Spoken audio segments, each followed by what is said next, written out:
I think you all know that I'm David Lindsay, but I am the Mayor and I'm chairing it. In June 2017, 72 of our residents tragically lost their lives in the fire at Grenfell Tower. I ask every member of the Council to pay our deepest and continuing respects in the conventional manner by marking the moment with 72 seconds silence now. Would everyone please stand?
Please sit down.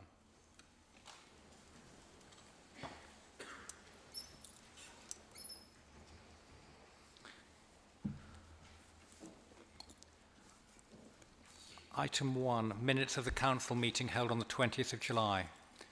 The minutes of the previous meeting have been circulated. Are they now agreed as a correct record? Item 2. This is the first meeting of full council since the death of Queen Elizabeth II, and so it is the first opportunity for members to place on record their condolences and thanks for Elizabeth II's 70 years of service. As a royal borough, we have a special connection to the royal family, and we witnessed the national outpouring of emotion firsthand as people gathered at Kensington Palace to pay their respects and lined the streets as the funeral procession made its way through our borough to Windsor. Motion 8 on the agenda concerns conveying the Council's condolences to His Majesty the King and other members of the royal family in their bereavement. In order that this motion is debated in a timely manner, does the Council agree for Motion 8 to be brought forward in the agenda? I'm aware that many members will want to speak on this item, and I will be asking that all speeches during the debate are kept to 2 minutes, and for the proposer and seconder and final speaker to limit their time to 4 minutes. I now call on Councillor Rendell formally to move the motion standing in his name, and Councillor Hammond to second. I move, Mr. Mayor.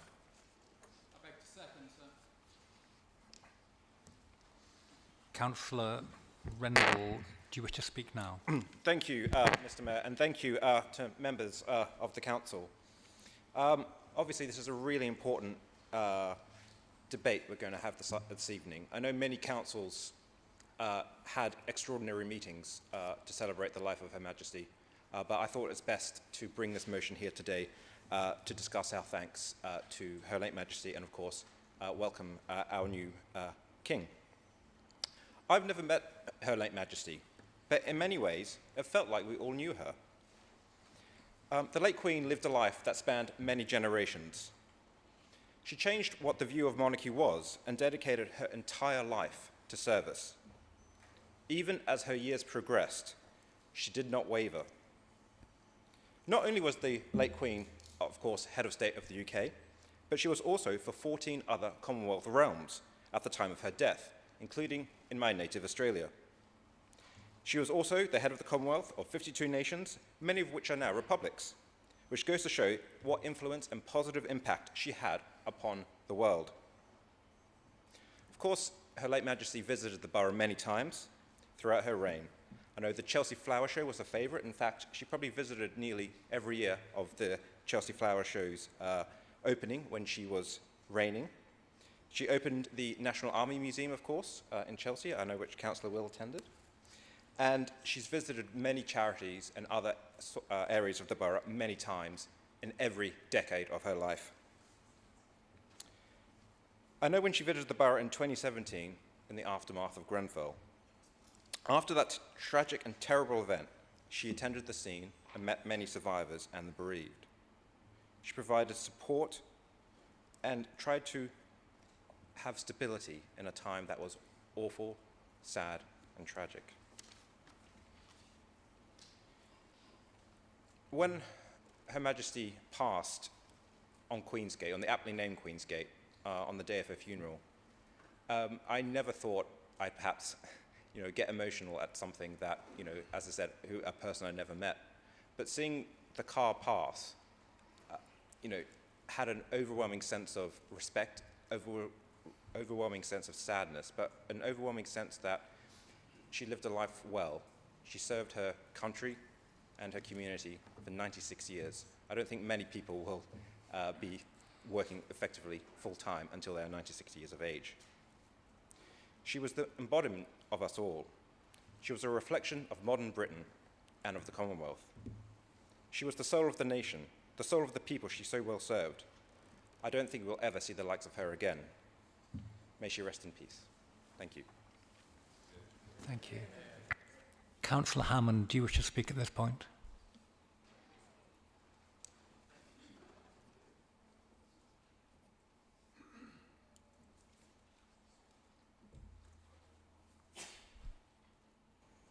Works. Thank you, Mr. Mayor.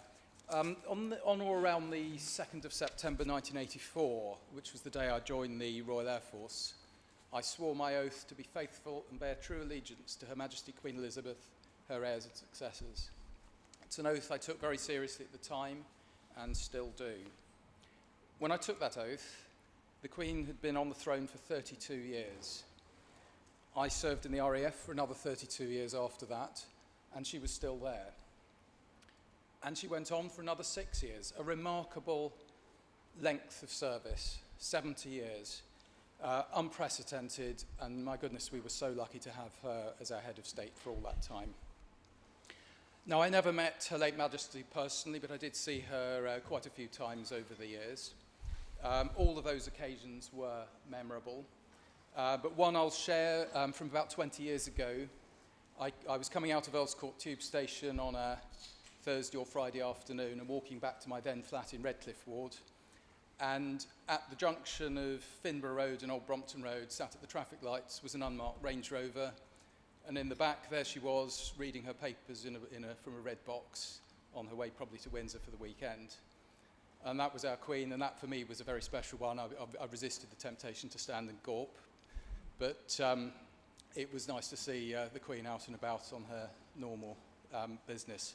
And of course, I was there on the 19th of September on Cromwell Road on the northern boundary of Courtfield Ward as Her late Majesty made her final journey to Windsor, which was her home. Now, of course, I wasn't there at the coronation in 1953, but my mother was. And I've just discovered only a couple of weeks ago a letter that my mum wrote to her parents. My mum, aged 20, standing in the crowd of Piccadilly, and she said, well, we had a very good view of Prince Philip. He leaned out just as we went by, and the Queen was on the other side of the coach, but we had a good view of her face.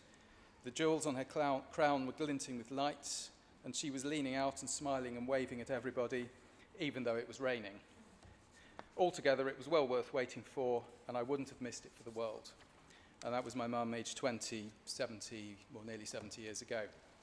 Well, now we have a new coronation to look forward to next year. Life moves on in its natural rhythms.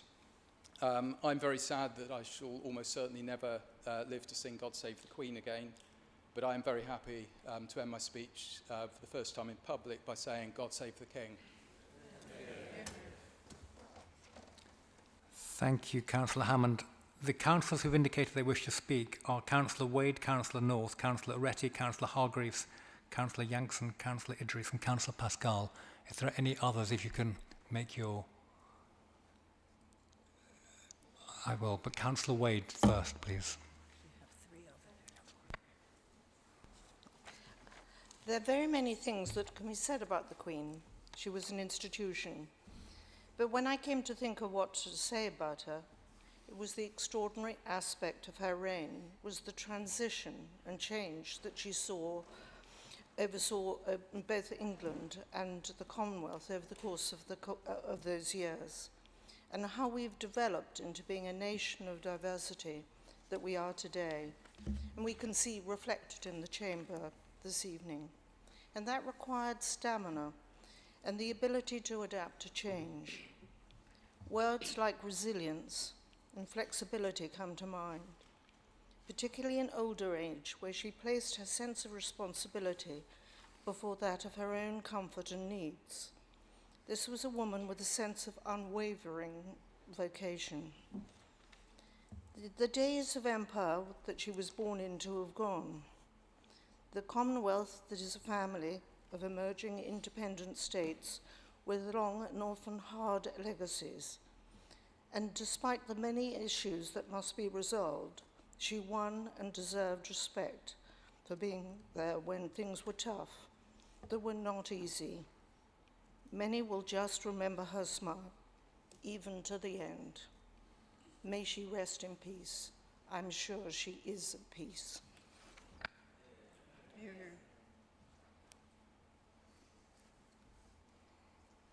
Councillor North, please. Thank you, Mr Mayor, fellow members of the Council. I would like to speak on behalf of the councillors and the residents of Camden Ward in this Royal Borough, as Kensington Palace is in our ward. I would like to pay tribute to Her Majesty the Queen on behalf of all those who serve or have served in the armed or civilian forces, at home or abroad, paid or volunteers. And it is in that one word, service.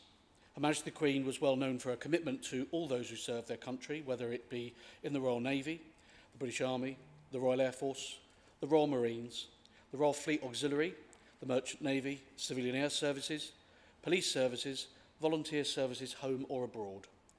Indeed, for anyone who served their country or their community. And Her Majesty always recognised and valued those who gave themselves to service for others. I did meet Her Majesty on a number of occasions while serving in the Merchant Navy, based in Portsmouth and Weymouth.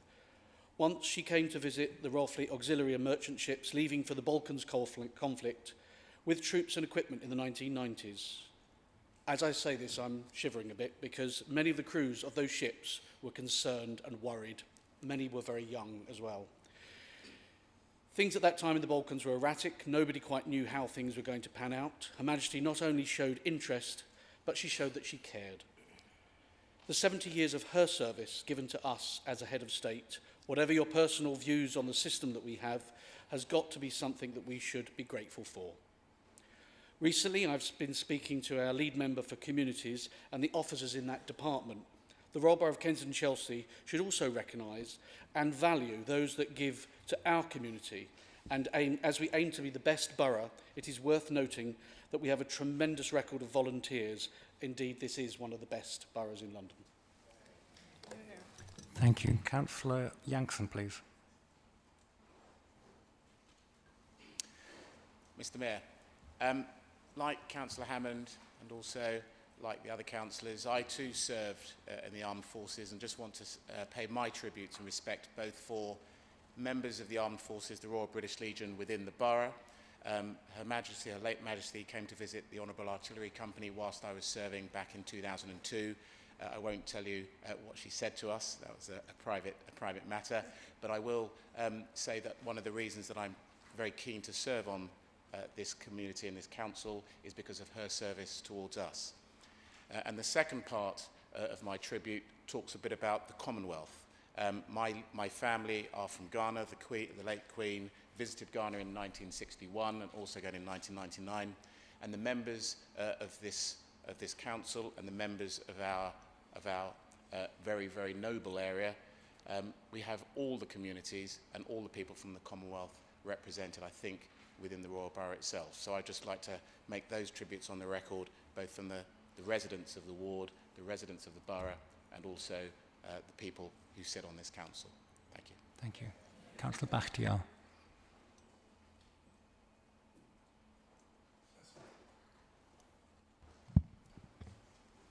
Thank you, Mr. Mayor. I would like to talk about my meeting with Her Majesty the Queen after the Grenfell Tower tragedy in June 2017. I was at Westway Sports Center assisting people, helping like many of our residents and councillors helping there. I didn't know that. I realized most of officers and councillors were gathering there, and I did ask what's going on, and they said, Her Majesty the Queen is coming. So I stayed there and I waited. Luckily, she passed by and shaking hand with everyone until she reached me. And she looked at me. She knew she might find some information because of my look, the appearance. So she did ask me when we had a chat like 5-6 minutes, but she asked me something which is very interesting to me. It told me that she is very intelligent, very bright. She asked me, is it true, because there was a rumor spreading around after the fire. I don't know who and why, who was behind it, but it was, the rumor was there were illegal immigrants living in the tower. And she did ask me this question specifically. Is it true illegal immigrants were living in the tower?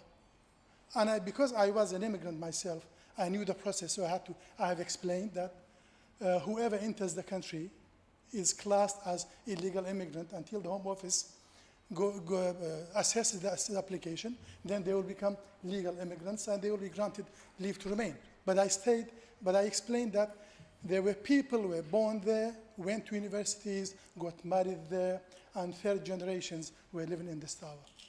So, but since then, I had great respect for this lady, and I would say, God bless her soul. Thank you. Thank you. Councillor Aretti.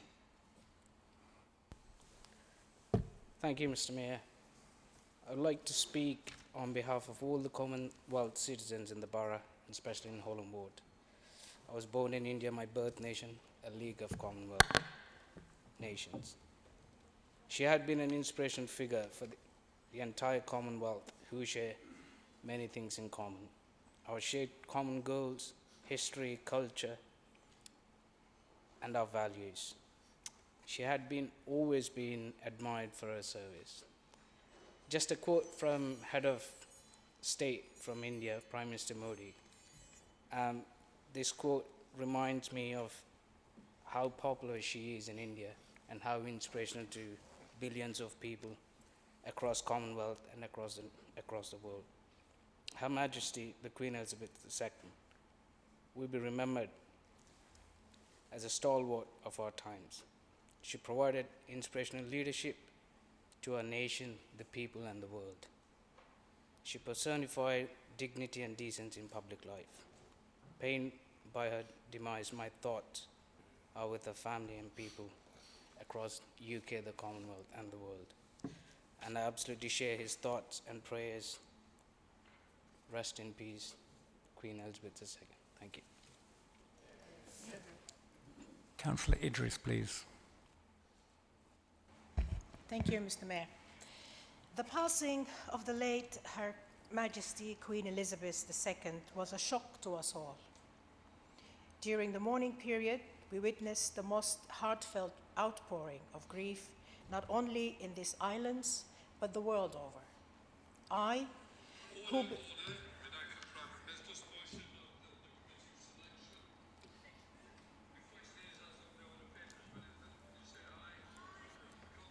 Carry on.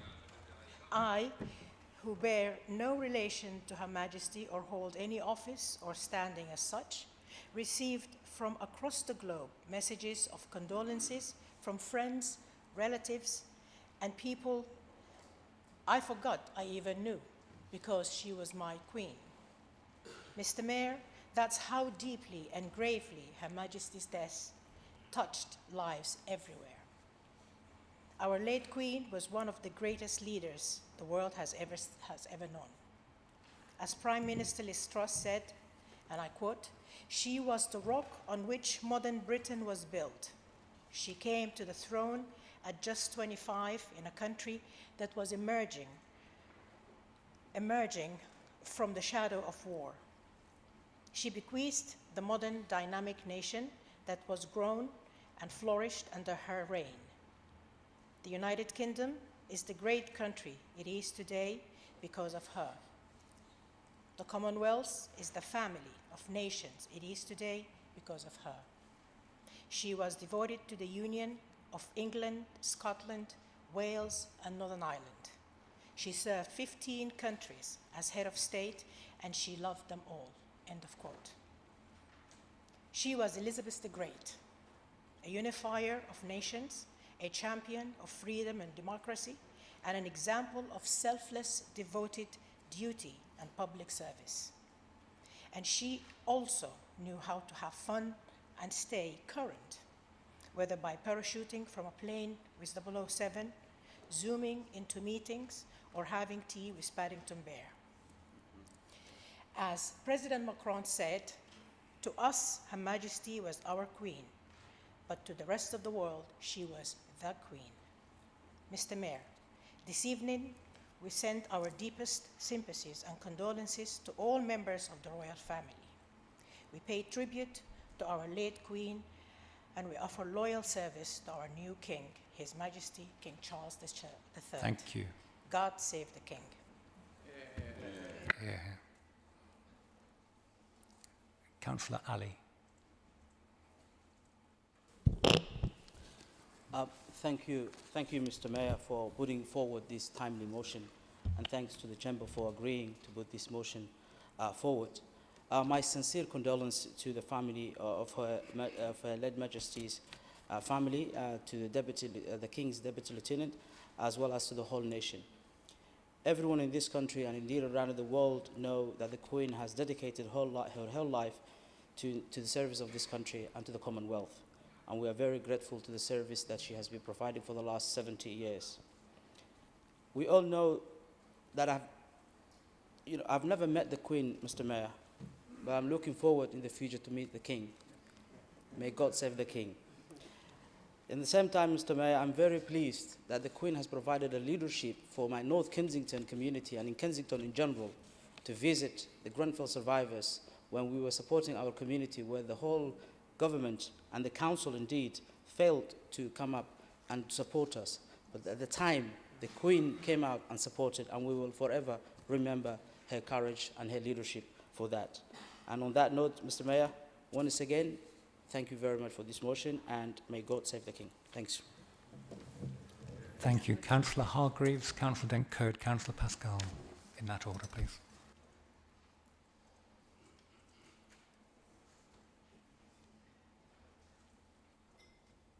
Mr. Mayor, thank you very much. As the Mayor's consort and the Mayor for 4 years, I did have the pleasure of meeting the Queen on a number of occasions when she visited our borough. And in fact, for 3 years on a row, we did have our annual catch-up at the Chelsea Flower Show. And it was a great opportunity to meet the Queen. And actually, what you appreciated when you met the Queen is the interest she took in the places she was visiting. It wasn't just a visit, arrive, a few smiles, a few handshakes and go. Whether it was there, it was the opening of the National Army Museum, she took a genuine interest in the events she was visiting and the people she was visiting. And I think that, to her, is a huge credit in the way she went about her duties. I also saw her very much as a bringing together of communities. I know in Chelsea Riverside, for both the Golden Jubilee and the Platinum Jubilee, our residents came together, whether it was in Cremorne Gardens, whether it was in Cremorne Estate or the World's End Estate, to celebrate. And they did that out of joy and out of a great sense of loyalty. And I think that shows the power that the Queen had to bring communities together. And finally, for those like me who are sad and do on occasions read the Court and Social pages, I'm absolutely amazed that as Mayor, and other mayors, past mayors in the room will understand this, that on occasions we would have 3 or 4 engagements to go to a day. And each engagement you have to arrive fresh, full of enthusiasm, ready to greet and be part of and the centre of the show. And when you read the Court and Social pages, you see not just the Queen, but other members of the royal family doing 4, 5, 6 engagements a day, every day, not just for a year like we as mayors did, but in this case was 70 years. And I think that shows the professionalism, the dedication, and that she brought to doing that role. And we as a nation, and we as her subjects, need to be truly thankful for that. Hear, hear. Thank So you. all we can say is a huge thank you. She's the only monarch I've ever, the only monarch I've ever known. I now know a second one, but in those 70 years, we pay her great tribute, and we thank her, and we say rest in peace. Thank you. Thank you. Councillor Dent-Code.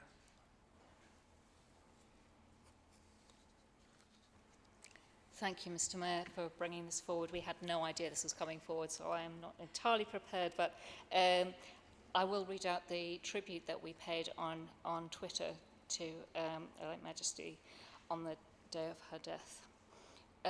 Kensington Chelsea Labour Group sends sincere condolences to the royal family and friends at the sad passing of Her Majesty the Queen.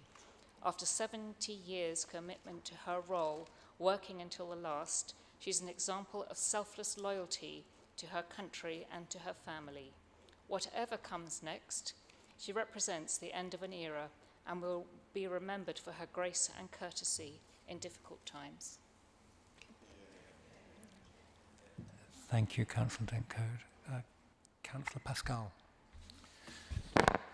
Thank you, Mr. Mayor. Once upon a time, my parents sat me in front of a large piece of furniture. The doors were opened, and after a considerable delay, a picture emerged from the glass window behind. We thus watched the television broadcast of our late Queen Elizabeth's coronation. I inherited a respect for her devotion to duty and service, an understanding of the separate but complementary roles of Parliament, government, and law. We then embraced Europe, but not as a superstate, nor at the expense of the Commonwealth, respected family, diversity, and the environment. More recently, as Mayor of the Borough, I had the great honour to meet Her Majesty, whom I found to be both warm and generous of spirit, but also deeply incisive with a significant dash of humour. Sadly, like many others, a few short weeks ago, my 3 sons, my wife, and I all watched her funeral on our iPhones, perhaps a Shakespearean full circle. Thank you, Ma'am, for your inspiring example and your contribution to all of our lives. May you rest in peace. God save the King. Are there any other councillors? Councillor McVeigh first, followed by Councillor Dorian, followed by Councillor Will, followed by Councillor Lane. Thank you, Mr. Mayor. When I was Deputy Mayor, one of my favourite roles was doing citizenship ceremonies, and this chamber was full with people from all over the world, from Australia, from France, from Brazil, from Canada, and there was just an excitement in the air. And at last they were getting their British citizenship, especially as some had been here for many, many years. There was one lady from Greece who'd been here for 40 years, so that was a record when I did them. And one of the things they had to do in the ceremony was to stand up and swear allegiance to the Queen. And it's an incredibly powerful oath. Councillor Hammond, one of the service members referred to it earlier, thank you. And hearing a whole room of people say it is incredibly moving. And then they got up to go behind the mayor, and there was a photograph of Her Majesty the Queen, flanked by 2 Union Jacks, and they had their photograph taken with their citizenship certificate. And it was really, really a wonderful moment. And then we all stood and sang the national anthem to music when it worked. And I do think that one of the many reasons, and of course there are many, many reasons why people want to come to Britain and want to become a British citizen, I think one of them was because of the late Majesty, our Queen. And many people have said tonight very eloquently all the wonderful tributes to her, which is completely true. And I think she was a role model around the world. So thank you to her for being such an inspiring woman and inspiring such worldwide devotion. Thank you. Councillor Dorian. Thank you, Mr. Mayor. Mr. Mayor, it's almost hard to believe that earlier this year we celebrated Her Late Majesty's Platinum Jubilee, a joyous event in which residents from across this royal borough, as with people up and down the country, came together in celebration. Sadly, now, of course, it has also been the year in which we bade farewell to our longest-serving monarch, to Queen Elizabeth, a queen so utterly and inextricably woven into the fabric of 7 decades of British life, with all the changes and transformations that our nation and the world has seen in those years. She was a unifying, non-political, cultural and constitutional force for good, her long reign just the latest chapter in centuries of history. Dignity, duty, service, faith, words that almost seem to belong to a bygone era, yet, how shall I even put it, fully embodied by Her late Majesty to the final degree, reflecting of one of our most important democracies has made the world safer and more prosperous through war and peace, times of adversity and times of prosperity. Your life has been a gift, not just to the United Kingdom, but to the world. Thank you. Enhancing our relationship with other nations stands out to me as one that she carried out with great skill and dignity. To anyone who thinks that was easy, dining and entertaining dignitaries in opulent surroundings, I say imagine how you would feel if you were told that President Trump would shortly be arriving at your home and that you would have to entertain him for a whole evening, sitting next to him over dinner and indulging his verbiage. I hope all of us in this chamber would agree that that is some duty indeed. And by the end of her reign, Her Majesty had clearly become an expert at dealing with difficult Republicans. Additionally, I know that in this chamber, we all passionately care about things and want to change the lives of people for the better.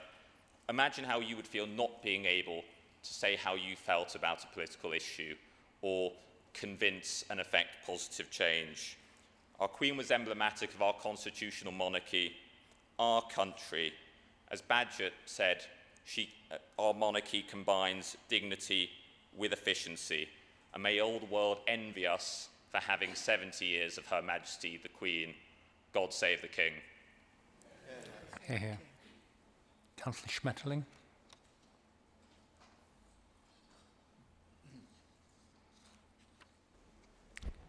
Thank you, Mr. Mayor. I was just reflecting on some personal relationship, if you like, with the Queen. I mean, I never met her or anything like that. But I was born in a country which, at that time, probably had never heard of the Queen. I mean, she'd only been on the throne for a short time.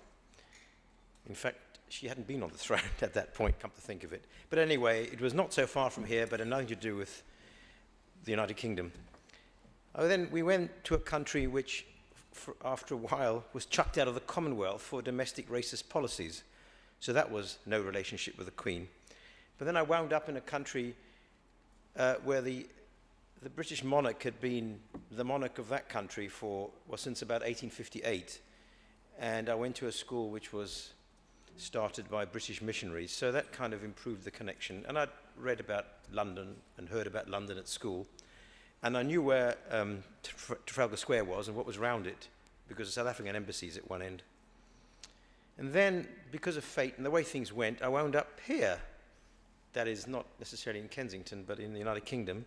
And at some point in the early 80s, I too applied for citizenship. And I did something which Councillor McVeigh referred to, but still, most people haven't done, which is to swear allegiance to the Queen. And I have to say, you have to see, at that time it was much less formal. There were no ceremonies like they have now, and I actually have attended one in here to see what it's like. You had to go to a notary public and pay the man or woman, I think, £2. Now, this notary public I went to was the father of a friend of mine, so he declined to take the money. And I insisted on it because I felt it was part of the ceremony, and I also thought of perhaps Abraham, who insisted on paying some high price to make sure that his tomb in Hebron would never be questioned. So here I am in the United Kingdom, having sworn allegiance to the Queen, and I'm very sad. I've also not known anybody else. I'm very sad she's gone. But of course, we all die eventually, and God save the Queen and God save the King. Thank you, Councillor Schmetterling. Who else would like to speak, whom I haven't yet asked? In that case, I now invite Councillor Campbell, as the Leader of the Council, to respond to the debate for up to 4 minutes. Sorry, Mr. Mayor, I wasn't expecting that. But I think I'd just like to reflect on what everyone said. I think we all, across the chamber, have had huge respect for the Queen and her duty and her love of her country and her hard work. And looking to the future, we're sure that her son has the same qualities, and we look forward to serving him in the same way that we did the Queen. But even so, she'll leave a huge, great gap in our lives. And we'd just like to reiterate that we'd like to send our sincere condolences to the royal family, because difficult for them, right? Their mother dies and the next day you're carrying on going. So I hope they've had time also to reflect and grieve despite the busy schedules that they still have. Thank you. Thank you. Majesty was. I agree with Councillor Hargreaves. Also the only monarch I ever knew, and I thought to myself, surely there's no one in this chamber born before 1952. But I think perhaps Councillor Pascal had changed my mind on that, and indeed perhaps Councillor Schmetterling as well. 6 in 2010, and who served as mayor of the Royal Borough in 1996-97. During his time as a councillor, he was chairman for the appeals committee, for the appeals panel, and a member of several committees, including planning, administration, and licensing. He was made an honorary alderman in 2011. Would anybody like to, I know that Councillor Wade, anybody else like to say a word? Councillor Will, Councillor Wheel, Councillor Dent-Code. Councillor Wade. John Corbett Singleton played an important part in the life of the borough, having been elected for Royal Hospital in 1956. A time before Chelsea merged with Kensington in 1965. An agility and flexibility to adapt. Had 2 bites of the cherry, a man who came back for a second helping. He'd been a councillor and then stood down due to pressure of work, and then came back in his later years and contributed yet again in full to the council. He was also a very distinguished leader of our Conservative Association and was very involved in the life of the borough in many ways. I think one of the other things that we ought to remember him for was Mildred, his absolutely redoubtable and wonderful wife, who could say the things perhaps that John wouldn't say to all of us, and put all of us in our places on regular occasions, who had a wonderfully exotic Russian background and loved to tell stories of what used to go on in South Kensington after the war. They were a really wonderful couple. He was a man who you could tell had learnt to respect women the hard way, probably, and was all the better for it. And but just to revert again, charm and courtesy were the keynote with John, and we mourn the passing of his like.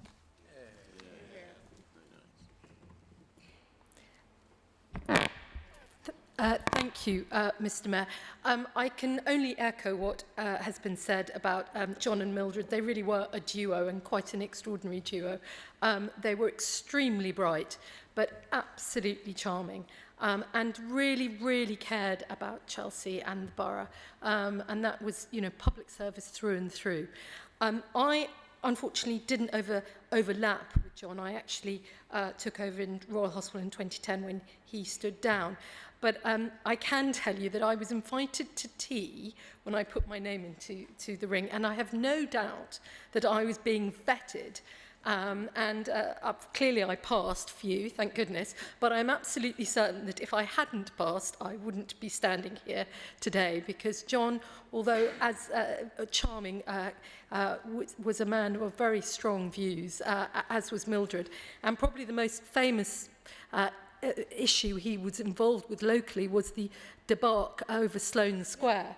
And some of you, perhaps not many of you in this chamber now, will remember there was a plan afoot by a strong-minded councillor here to make some very big changes to Sloane Square that didn't go down very well with some of the locals. And John was an absolute stalwart in sticking up for the locals and saying, we don't want this, as I say, against the views of a very formidable former councillor and now Lord, without mentioning any more names.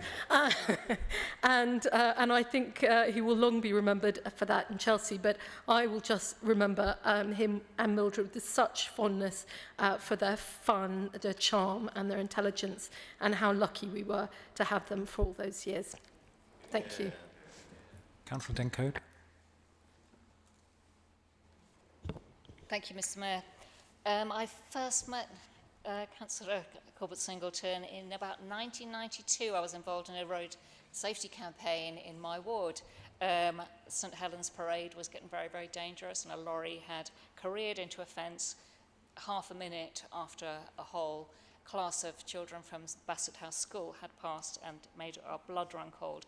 And I was very active then with this campaign, and we went to hell and back actually with it. Eventually we managed to get to the Traffic and Highways Committee, and I'd made up a dossier of broken bumpers and heaven knows what else in the street, and I'd brought some council officers along, made them stand on the corner and nearly got their toes run over by a passing lorry.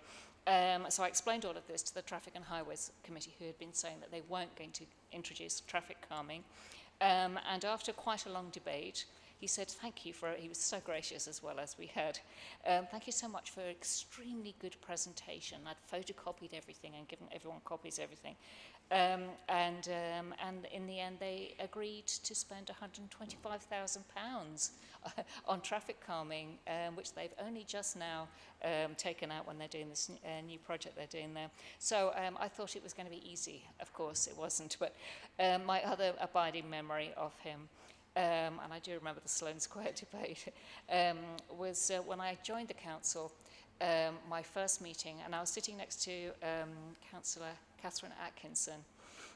And as he passed us round behind, he bent down. He said, "It's so lovely to see two young ladies here," which made my day, because I was a little older than Councillor Catherine Atkinson. Yes, it was a perfect moment and kept me going for several days. And that was him. He was an absolute gentleman and a sweetheart. Thank you. Thank you.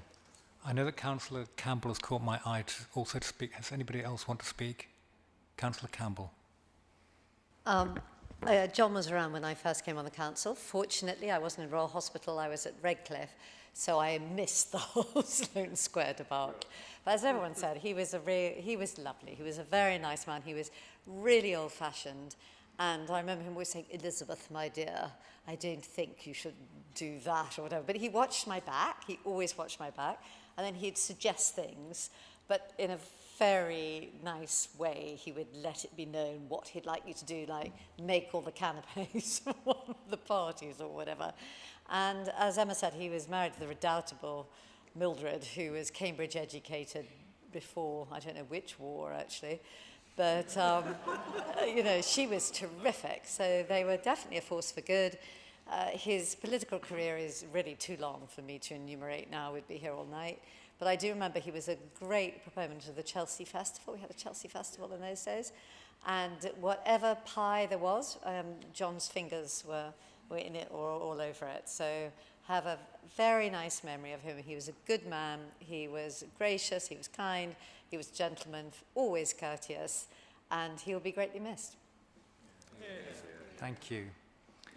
Before I ask the Chief Executive to report apologies for absence, tonight is Barry Quirk, our Chief Executive's last meeting.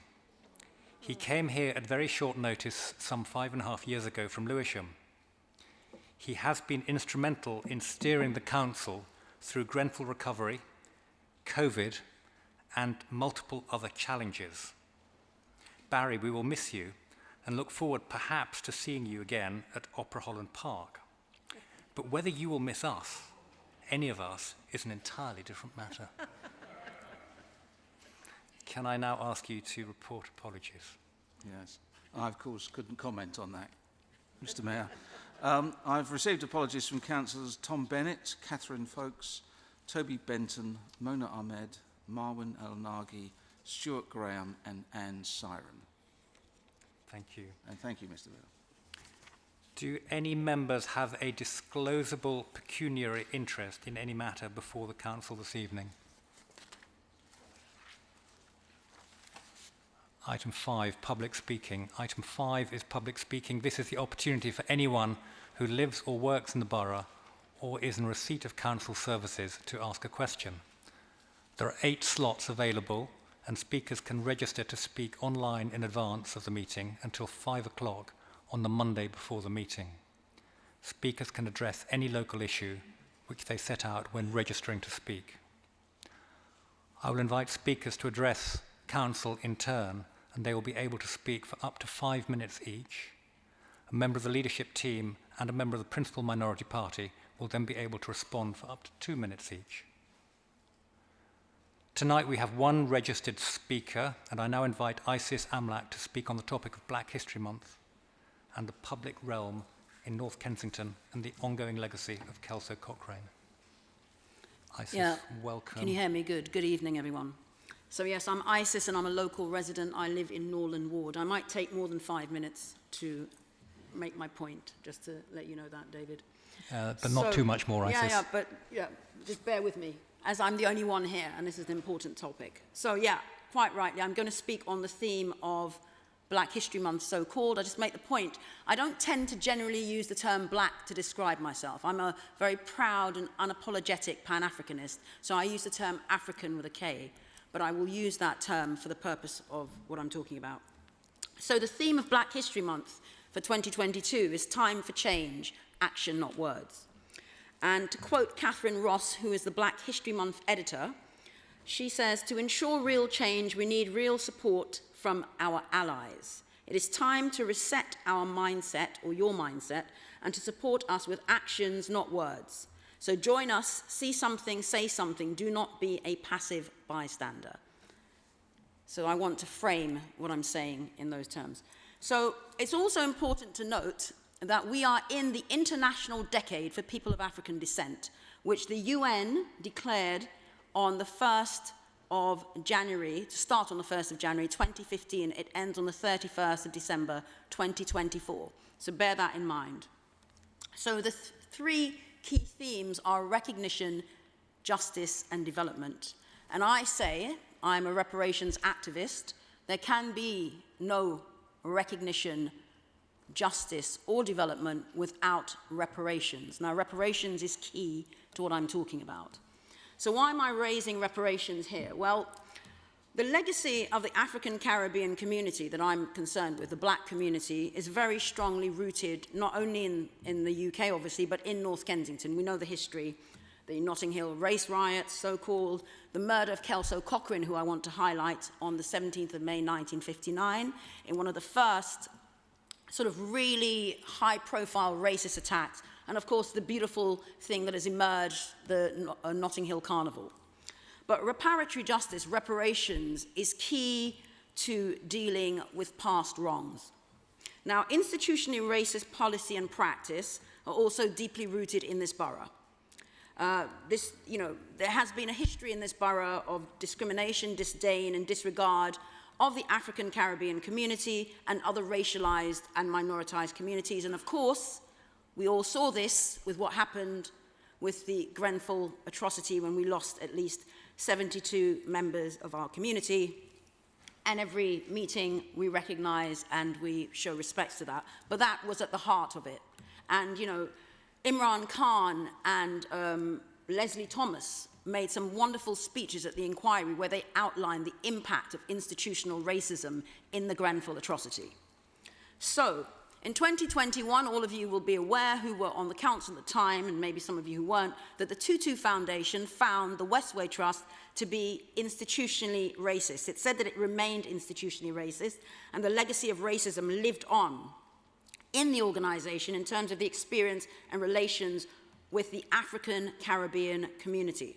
And it's led to continuing mistrust and suspicion over a number of decades. Now, the reason, again, I raise this is because RBKC were wholly complicit in that institutional racism, in that whole environment, in the way that the Westway Trust was set up and how it operated. And in fact, the chair of the Westway Trust, Toby Lauren Belson, came here a few years ago, 2 years ago, or last year, at the end whenever the report was actually put, and the council issued an apology in recognition of their part that they played in this institutionally racist environment.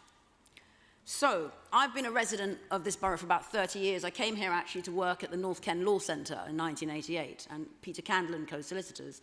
And I've worked in many roles in the community and voluntary sector. I've sat on many boards and been employed. So I was not in the least bit surprised at the findings of institutional racism, because I've seen it firsthand, both in my work and as an African woman born in Trinidad and Tobago, living in North Kensington. So it didn't surprise me. But what I want to see, or I wanted to see, is what was R.B. Casey going to do? Because, you know, this racist, institutionally racist history here is also very colonial, and I'm also very much involved in the decolonizing movement. So, you know, as I said, it did not surprise me, but I wanted to know, what is R.B. Casey going to do to make repair, to make reparations for this institutional racism, and to deal with the very colonial Isis, you've legacy? had your 5 minutes. Sorry? Just flagging up, you've had 5 minutes. Okay, yeah. I'll carry on. Yeah. Just yeah. let you know that you have had 5 minutes. Okay, but I've just got a few more minutes to go. Yeah, you can have 2 And this more. is important, David, so I'd like to finish. It is important, Yeah, but you do not have the right to go on forever. No, I'm not going to go on forever. I've just spoken for 5 minutes. There's no one else here. So I might as well continue. We've got a heavy agenda. Yeah. Okay. So decolonisation, that's another aspect of this borough. You only have to go around the public realm and you will see lots of statues of predominantly white men, often on horses, many of whom are have quite horrendous histories. So in terms of reparations, it's important that reparations encompasses compensation to those harmed. The United Nations recognises 5 heads of reparations: restitution, compensation, I said, rehabilitation, satisfaction, and guarantees of non-repetition. And the people who are deemed to be qualified to have reparations are those individually or collectively who've suffered harm, including physical, mental injury, emotional suffering, economic loss, or substantial impairment of their fundamental rights. So the African Caribbean community in this borough, through decades of institutional racism, are within that category. There are ways to make reparations which can be voluntary. I can talk at another time about that, perhaps. And decolonisation requires that institutions, organisations, and practitioners be transparent, honest, and take accountability for their unmerited benefits, monetary and otherwise. Again, I could go into more detail. So what's R.B. Casey doing for people of African, Caribbean descent, heritage in the community? Well, first of all, I recognise, you know, during Black History Month, so-called, there are small grants that go out. There are a few things being done, but they are not really... You've had an extra 2 minutes. You've got on a half minute. Okay, can you just let me just finish this last bit? Well, you've got the half minute. You need to listen to this. This is important for you, actually, David. I am. Listen. So it's also important that we see more. I'm not saying nothing is happening, but there's not enough happening for the African Caribbean community. So there's 3 things that I want. Really. I want action. I want something tangible and concrete that speaks to reparations and truly decolonizes this borough. So, my first thing that I want to put there, I would like, I'm working with a family of Kelso Cochrane, and we would like to see the Golborne Bridge on Golborne Road renamed the Kelso Cochrane Bridge. We recognize it's not owned by the council, but we would like the council's support to take that motion forward to the railway authorities to have the bridge renamed as a monument to Kelso.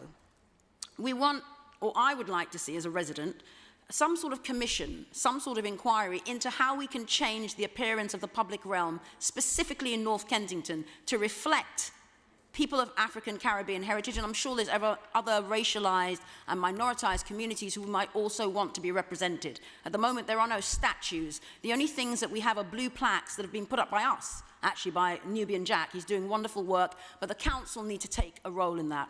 And then finally, then there is no African Caribbean Cultural Centre in this borough.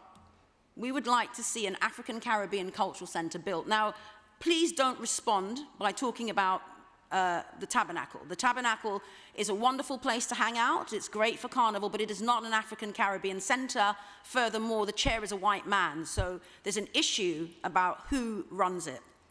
And I just finally want to say that it's important that whatever we do, that we lead. Those of us who are African Caribbean, who have the lived experience and are the experts that we are the ones who do the work, carry out the research, do the consultation. We don't need white people bust in to tell us how to do things and do for us. We can do for ourselves. So I'm putting that on the table, and this is just the beginning. There are many more things that we need to do to really make reparations and to decolonise this borough. Thank you.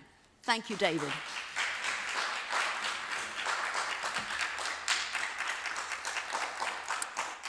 I now call the lead member to respond for 2 minutes. Thank you, Mr. Mayor. Thank you, Isis. Thank you for that. There's a lot to unpack there, so I probably won't be able to answer all of it right now. But completely agree with you about the racist murder of Kelsey Cochrane. It was an awful crime, and it was a pivotal moment. And what was incredible to see was the community coming together, not just here, but in the whole of the UK. And I know that you and Toby are working on a memorial for him, so thank you for that. So your 3 asks. The bridge, as you know, it's not our bridge, it's Network Rail. We're happy to, support you if we can, though it's not in the council policy to change street names because it can be incredibly confusing for people when that happens. But let's see. The bridge, yeah, but okay, the bridge. And then, again, statues, blue plaques, that all, we're very happy to have conversations and looking at Emma, who's in charge of culture, definitely conversations. And the African Caribbean Culture Centre, yes, this has been mentioned before. I know that Councillor Thaxter has been very keen on this. It's not in our current council plan. But again, conversations with you and the Westway, I believe Venu at the Westway is very keen for taking something forward. I was going to mention the Tabernacle, because actually I do think it is wonderful, and it is a real centre for the community, particularly around Carnival and beyond that. And I do think creativity can be a huge catalyst for change, for social change. And our annual Black History Month does support since it's been going, over 59 organisations. And again, regarding funding in general, I mean, we have a huge budget that goes to our voluntary sector. We have 23 million, and a lot of that does go specifically to different communities. We've got a wonderful Pepper Pot for African Caribbean community, Al Hassaina for our North of African female community, Mid-Eye Somali Centre, and our BME Health Forum. Councillor McVeigh. There was so much to unpack there. I just want to say some of the things we are doing to address some of the issues that ISIS raised as a council. And as you know, I was on the Westway Trust when we actually commissioned the report into the Tutu, by the Tutu Foundation. So we hear where you're coming from, and we will definitely get back to you with more of this. But thank you, and thank you for your patience. This has been quite long for you've had to wait as well, so thank you. Labour Party spokesman up to 2.5 minutes. Thank you, Mr. Mayor. Can you hear me? Yep. Yes, I would like to thank you, ISIS, for coming in with this very important... Thank you for coming with this very timely request for the African Caribbean community. I would also like to point out that and commend you for all the work that you've been doing in regards to Kelsey Cochrane, and to make sure that that's never forgotten. It's very important, and it should never be forgotten. I also want to let you know that I understand what you're saying in regards to the discrimination within our African Caribbean community. I was shocked at the low budget for African History Month, budget for, celebration of our history and our greatness over the years. It was very low. You cannot even mount a PR system or pay a caterer or an entertainer with that money. I'd just like to reassure you that Emma, Councillor Dencode and I are working on a Caribbean Centre at present in order to make some of your requests a reality, but keep going, and we are here to support you. And I would like to... Okay. All right. Thank you so much for coming in. Cheers. Thank you, Councillor Thaxter. Item 6, do members have any petitions to present? Item 7, the statement by the Leader of the Council and a response by the Leader of the Minority Party. I now invite the Leader of the Council to address the meeting for up to 5 minutes. I'm aware you may be a few seconds more Thank you. Thank you, Mr. Mayor. And I'd just like to say to Councillor Thaxter, Kim and I went to a really good session on Black History Month on Monday, and I really recommend that you take up some of the other sessions that are available, because they're really terrific. Mr. Mayor, I would like to report to full council the work that we're doing on the next council plan, and it's well underway now. We started to meet with residents, including the citizens panel, and those impacted most by the Grenfell tragedy, and have begun a series of workshops, conversations and visits right across the borough. This is already shaping our plans and priorities for the next 4 years, and comes on the back of a strong election showing in the spring, where we heard directly on the doorsteps what people want from their local authority. We're gearing up for the crucial months ahead and for serious pace and delivery over the next 4 years. Mr. Mayor, these are the themes that we're hearing. People say our services are good. They say we are careful with taxpayers' money and that we should continue to be so. They want clean, safe streets. They want competent local government. They want us to get the basics right. But people also want to see improvements from us in 3 key areas: customer care, safety of people living in the borough, and fairness.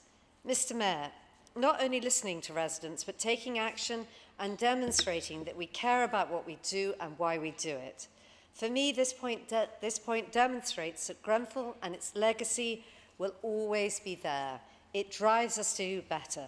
It's the foundation for what we do next. We have been set the challenge of becoming the best council by the bereaved and survivors of Grenfell Tower. That is the mission.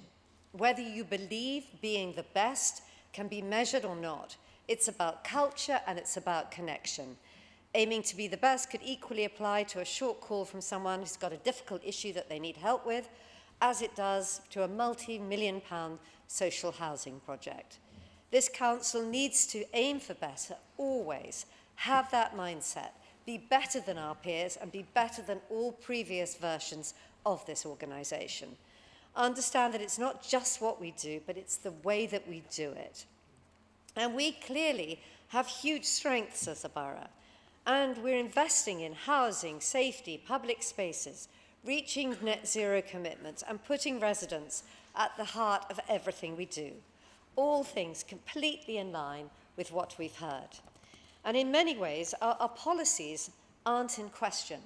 What I've been struck by, listening to the feedback so far from the citizens panel conversation, from the recent Grenfell legacy consultations, the conversations we've all had on the doorstep, it's a universal theme of improving the way we talk and listen to people and care about people, the way we take care of their problems, whether we can solve them or not.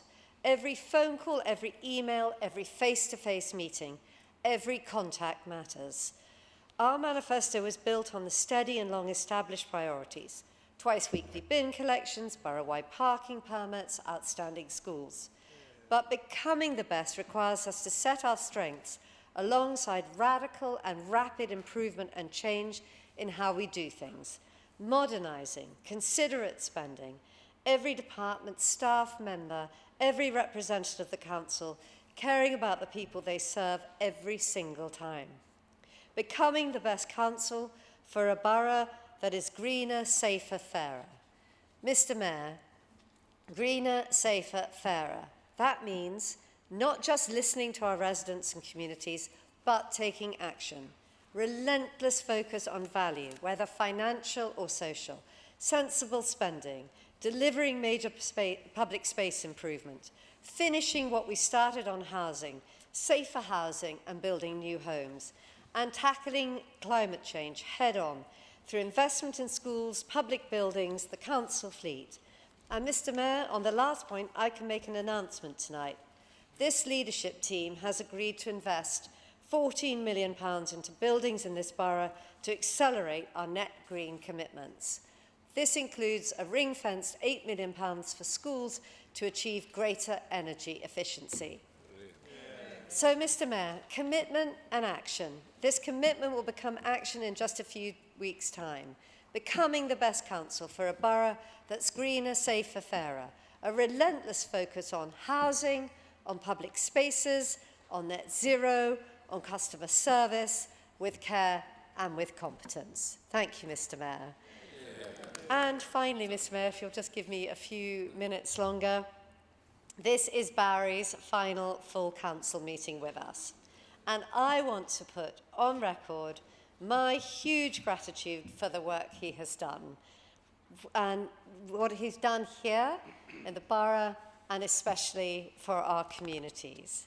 He has led us with the utmost dedication and has guided this leadership team and the council's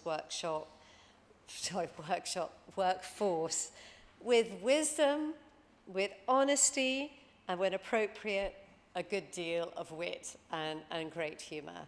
And really, from all of us here, thank you very much, Barry.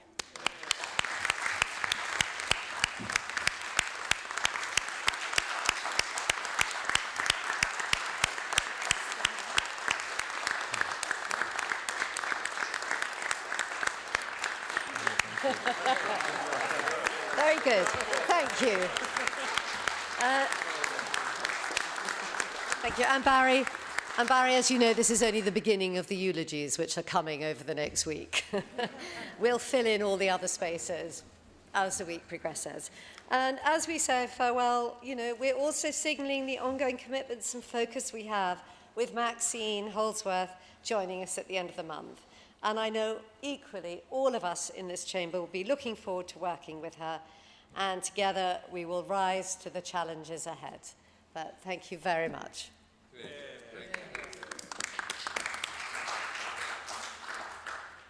I now invite Councillor Dent-Coad to respond.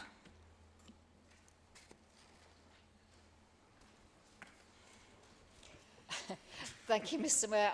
I'm reeling. I don't know where the leader of the council has been for the past 3 weeks.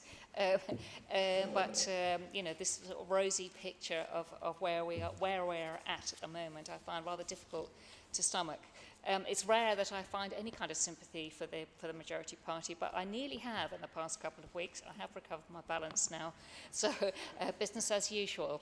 It's been a tough time for you. It's been a very tough time, and it's going to be a really terrible time for the whole country. If the current economic chaos only affected those who could afford it, we might have a laugh at their incompetence and get on with our job. But the depth of the crisis created by the so-called mini-budget, with the Treasury Select Committee just today agreeing that it was entirely self-inflicted, is absolutely terrifying, and the effects will be widespread. They will touch us here. We then have the cuts, no cuts, and spending money well, difficult decisions, whatever it can, all the nonsense coming from Downing Street. We have no idea where we are if we're going to have cuts or no cuts. There are more U-turns than a buzzwire game. Governor of Bank of England has had enough. We're going to face yet another economic cliff edge on Friday. How much further can the economy? They're going to be adding bits of paper onto this graph as the economy plummets. In Kensington and Chelsea, we already have high rates of rent arrears, and for those working full-time on a low income and dependent on universal credit, the question of what kind of increase there will it be inflation or linked to wage rises, is a matter of financial sink or swim. Christmas is going to be very tough for many of our residents. Meanwhile, I've been having a lovely time going through our finances, the statements of accounts and all the other bits and pieces. It all is not lost. We had a small overspend in the past year. We have plentiful slush funds made up from underspends over the years. And if we can move revenue underspends to capital reserves, Mr. Mayor, we can move them back again.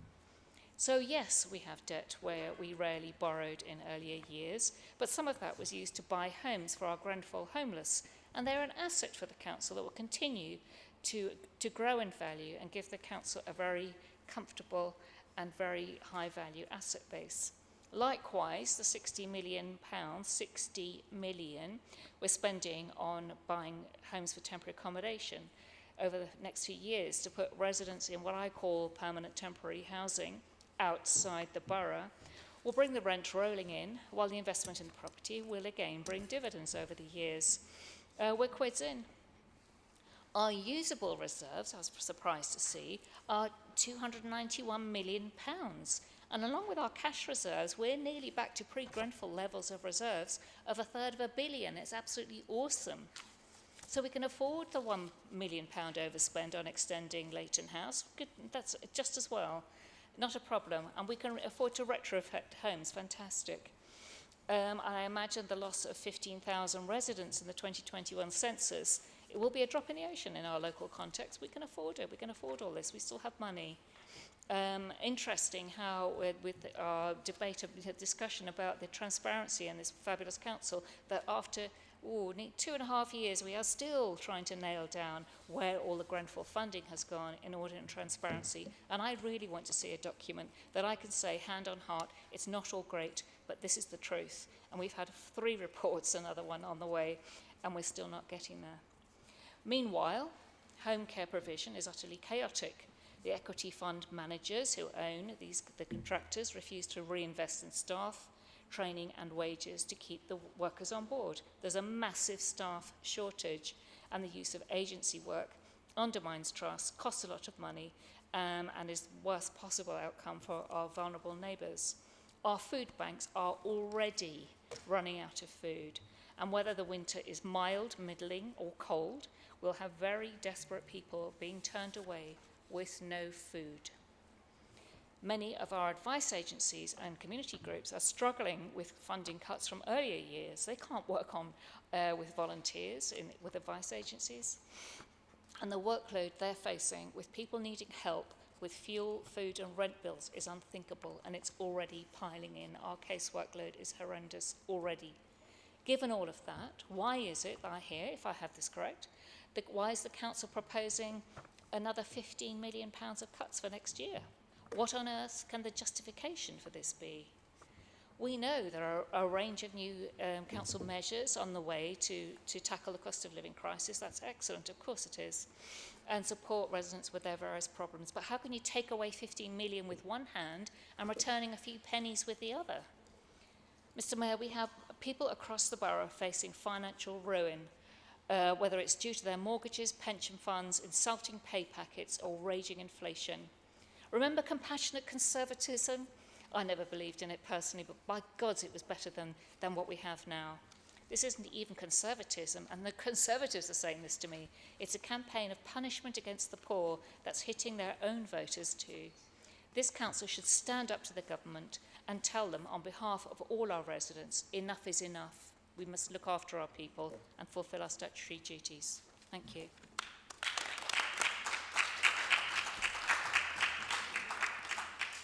In accordance with standing orders, I rule that the order of business shall be as printed in the agenda.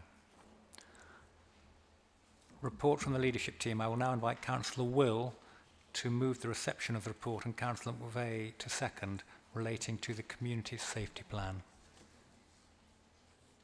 I beg to move, Mr. Mayor. I beg to second, Mr. Mayor. Councillor Will, would you like to speak to the report? Thank you, Mr. Mayor.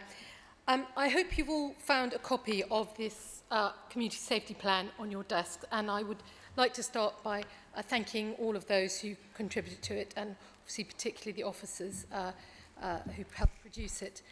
This is in fact a statutory document that all councils are obliged to produce every 3 years, and it sets out what the community safety priorities are in our borough and how we will work with our partners to tackle them. Although the council has led on this plan, we are really pleased that we've had input from all our partners in the borough, including the Met Police, London Fire Brigade, London Probation, and of course other council services such as housing and adult social care.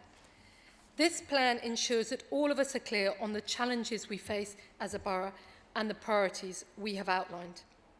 But for me, the real value of this document is in the opportunities it has given us to talk to a really broad spectrum of residents and capture their views and priorities. And we are really grateful for the contribution of many residents to this plan through resident workshops, stakeholder engagement, and online surveys. I know it will come to no surprise to anyone in this chamber who has spent time knocking on residents' doors this year about what the 4 priorities are of our residents. They are drug-related offending, antisocial behaviour, youth violence and exploitation, and violence against women and girls. Some of you may recall that we've already published separate strategies outlining how we will tackle serious youth violence and violence against women and girls. And as I speak, there is cross-council work going on about drugs. I hope you will agree that this report sets out those priorities clearly in plain English. There are lots of figures and maps, and it highlights the huge amount of work already going on, but also the challenges that lie ahead. These are, of course, challenges not just for the Council, but for the whole partnership, and we are committed to working with our partners on all of these issues. But I think the plan also acknowledges the real and deep-seated concerns in the community about crime and antisocial behaviour. And we have acknowledged this by already providing additional funding and resources. For example, we have spent £1.5 million on serious youth violence, £220,000 improving home security for vulnerable residents. We've invested £500,000 in CCTV and introduced a warden service. But, and it is really important to stress this, that although we produce this community safety report and work closely with the police, we are not responsible for crime. I repeat, the Council is not responsible for crime. That is the job of the police, not the Council. And the police are answerable to MOPAC, the Deputy Mayor for Crime, Sophie Linden, and to the Mayor himself. And I say this, but not to be political, but to dispel confusion, because it is clear from me, from the many meetings I have had with residents, that some are confused about our role, and we need to be very clear that we are not the police. Finally, one of the most concerning messages we heard back from residents is that they would not know who to contact for support, and they would not expect action to be taken if they were a victim of crime. It is vital residents report crime, as this in fact helps get us more police resources. The plan lists all the support available, and there are useful numbers in the back. I urge all of you to encourage your residents to report crime and come forward to receive the very real support that is on offer. I commend this report to you. Thank you. Thank you, Councillor Will. Does any other member wish to speak? Can we have Councillor Whedon-Sands first, please? Thank you, Mr. Mayor. I've always believed that public service is a calling, which can be a bit awkward, because even if one feels called, the voters might not want you. So I'm humbled and privileged to have been elected to represent Queensgate, along with my two ward colleagues, Councillor Lane and Councillor Mackover. And we'll be working incredibly hard over the next 4 years to provide a 21st century vision to our corner of the 21st arrondissement.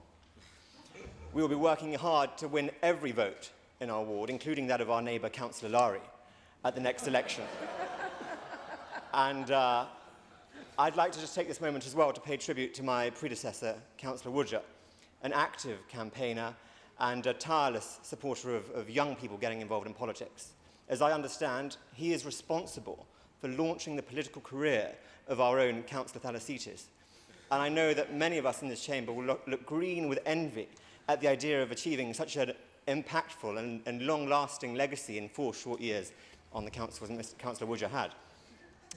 I'd like to thank Councillor Will and the officers for bringing this report. I think, as Councillor Will alluded to, there are few issues more important in a community than in community safety. If one doesn't feel safe in one's own streets, nothing else really much matters.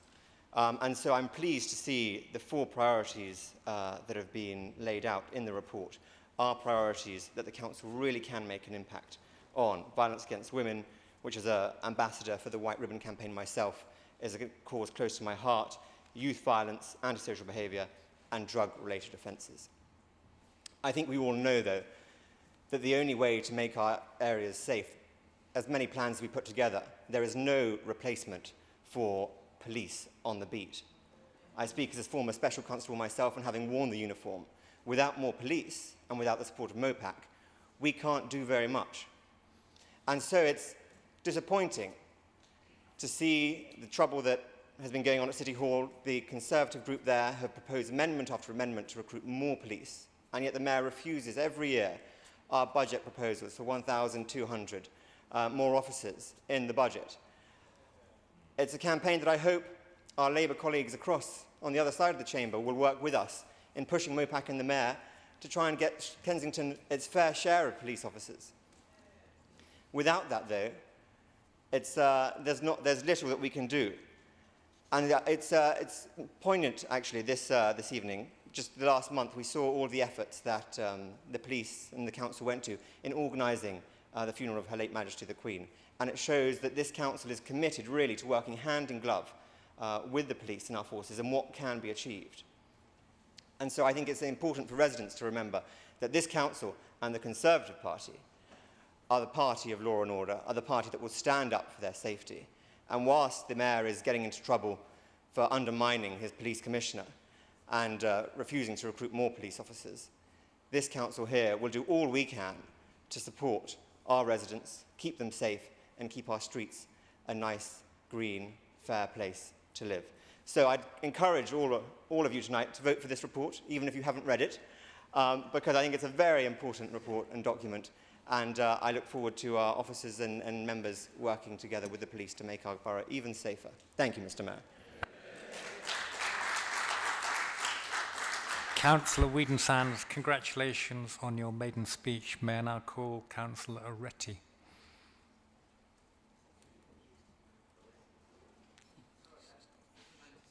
Are you intending to speak? Councillor Yankson. Mr. Mayor, I don't think I was called to speak on this motion. Sorry. I think it's me who put down put his name down, Mr. Mayor. I was supposed to speak on this one, just in case you are down, but I've got two names that seem to have been put down inaccurately. That's fine. I'm happy Councillor to Ali, wait. if you'd like to go now, then Councillor Wade. Thank you, Mr. Mayor. May I congratulate Councillor Wheat-Sands for his maiden speech. I do remember I also gave once his maiden speech. We may not agree on the facts, but I'm sure we will at one point understand each other. Mr. Mayor, I'll make sure I will do within the time allocated, and I will not take more than the time allocated. But I would like to start with this month, as we are now the Black History Month, although I would like to say, as our residents, my friend Isis mentioned earlier, to call it African Caribbean month rather than celebrating black or white or different colors. That is just something I'm definitely share with her. Mr. Mayor, if I would just also pay tribute to the Windrush community that came to this country in 1960s, 70s, and 50s to make sure to support our infrastructure and rebuild Britain as we know it. And I'd like to pay to what they have done tribute and thank them for their services, as well as their children, who sadly, some of them have been returned to the countries they have never known where they were born here. And I'm sure this government, this Conservative government, will compensate those they have been done unjustly. As an African Somali origin who came to this country as an asylum seeker and as an immigrant, I do value living in Kensington and Chelsea, and in particular Kensington, and I'm sure the Mayor agrees with me, Kensington, although we are Kensington and Chelsea, Kensington is the best place to live and work and study. And I'm sure Councillor Ali, I couldn't possibly comment. Oh, thank you very much, Mr. Mayor. I know that you will agree with me, but I understand you had you wearing because of the Mayor of Kensington and Chelsea. But I'll say it on your behalf. And I do, yes, it's really the best place to live and work. And I'm really pleased to have been served as Kensington constituents, not only as a bus driver, as a community leader, and now deputy leader of this talented Labour group of councillors behind me and sitting next to me, but also maybe future responsibilities, who knows. I'm looking forward to in the long term. I'm happy to serve my community in any way possible, Mr. Mayor. Moving on to the community safety. Sadly to report, Mr. Mayor, that we had an attempted murder in my ward of two days ago, and I've informed Councillor Emma Well, and looking forward to having time with her and to make sure that we meet the residents that is being. But sadly, the youngster who is involved, the incident is safe, but the family has been shaken, as you can believe, and we will make sure that we will offer every possible that we can do for them. To talk about the community and safety, we will always remember the police. I understand the Conservative Party and where they are. They may have been known the party of law and order. They may have been known the party of the economy, but now we know where they are with the economy, Mr. Mayor. And that also reminds us where they are with the law and order, because they have imposed a policy of firing and rehiring police officers. There are institutions in this country where you cannot fire and rehire. You absolutely, any institution will lose the talents, even, even the new recruited ones. You spend 2 years, 3 years, 4 years to really grasp the task. And I think they've got it wrong. They've got it wrong not only the economy, they've got it wrong the security, and it's about time perhaps to see the Conservative administration to go and sit at the bench and the next Labour Party to take under Keir Starmer's leadership.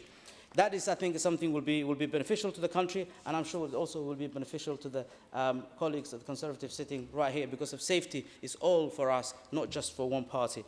And I think it's second most important, Mr. Mayor, is education. If we know the black and ethnic minority children at this borough are highly excluded from the schools. If we exclude children and youth from the schools, they will end up in the streets, and that is when the youth violence comes in. We need a prevention rather than a cure. We do not want to talk about the policies, but we talk about an action on the street, Mr. Mayor.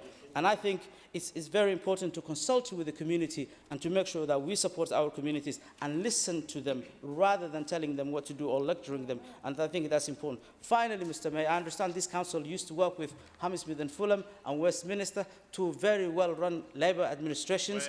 And I look forward to see this council working once again with the neighbouring local authorities, and hope we can happily to facilitate that arrangement if needed, until we become all three of us under Labour.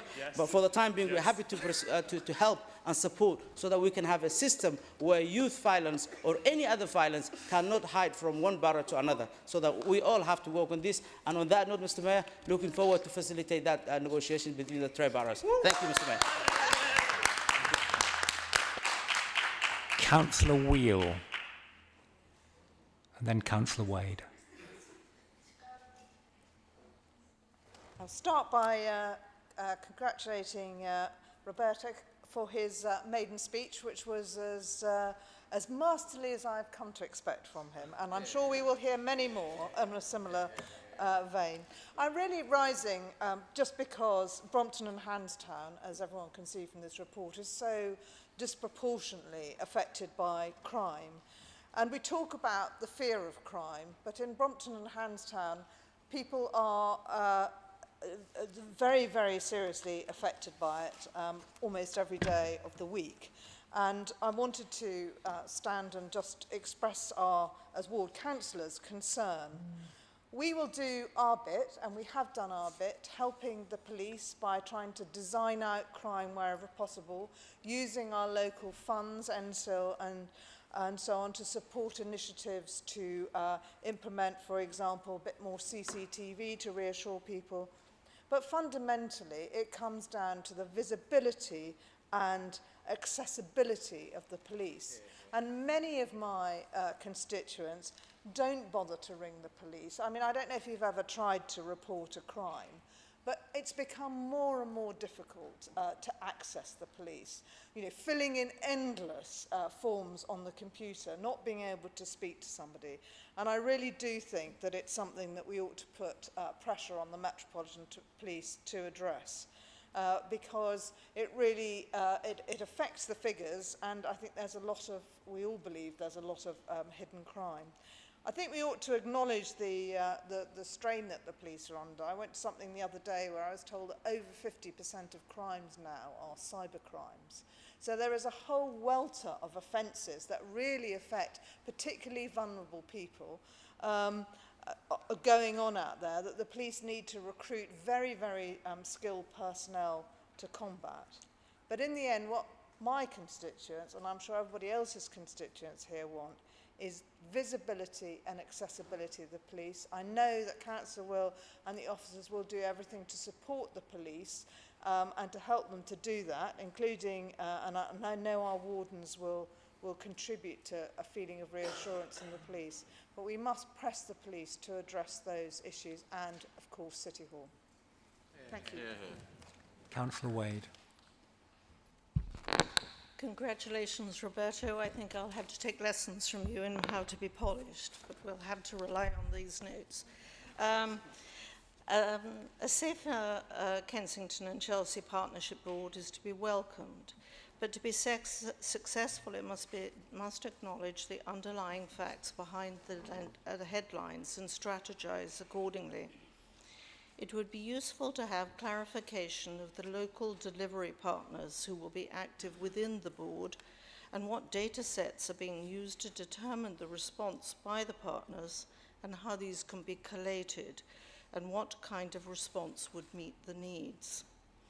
2.9 refers to engaging with residents to co-design community safety solutions, but I cannot see in the partnerships, and perhaps the lead member will be able to respond to this question, adult social services and CNWL, as those who are vulnerable either through mental health or addiction are just as susceptible to crime or being part of groups impacted by crime such as drugs and drug dealing.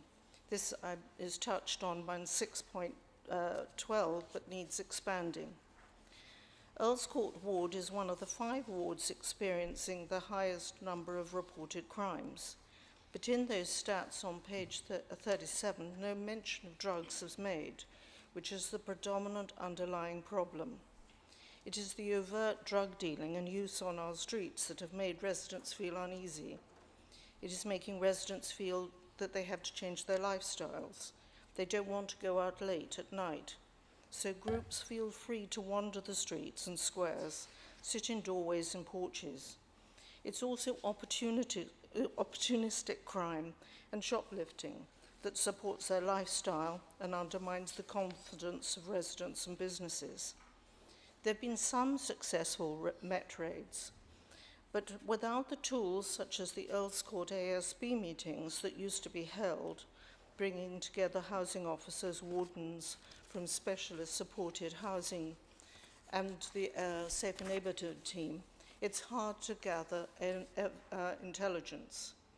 Everyone realizes that policing is ultimately about resources and how they're applied, but it is a concern when residents complain, on one hand, it's hard to get hold of the police, or the police are unavailable, or to respond. Consequently, reporting declines, and with a combination of abstractions, rest days, holidays, and illnesses, there are fewer police on our streets. Close one crack house and another one emerges. That requires on-street intelligence before another property gets taken over. I have to challenge the comment made that Earls Court has always been associated with drugs. But that said, since the pandemic, it's dramatically changed, and the character, habit, and impact has escalated. So I think that one of my concerns is in the Safer Neighbourhood Board meetings recently, where drug possession figures are not available, it's a concern, because what do we work on? So it's a question of how we can pull other things together. So I would suggest planning and licensing should be considered in areas of saturation of alcohol and gaming licenses. That would be something. How to address the meet the needs of those who do not wish to engage with addiction services. How to train wardens and the contact details be more available. Reinstatement of the Earls Court ASB meetings. Again, I welcome this new initiative, but it must demonstrate that it's more than just well-meaning words and deliver a well-coordinated action plan that meets the individual needs of each ward based on local intelligence and listening to residents. Thank you, Mr. Mayor. Councillor Wade, thank you. Councillor Gardner. Thank you, Mr. Mayor. Last week I went to a crime meeting held by our MP, Felicity Buchan. And at that meeting, one of my ward residents was she very much knows the police aspects. And she raised a couple of points which I would like our lead member to take away.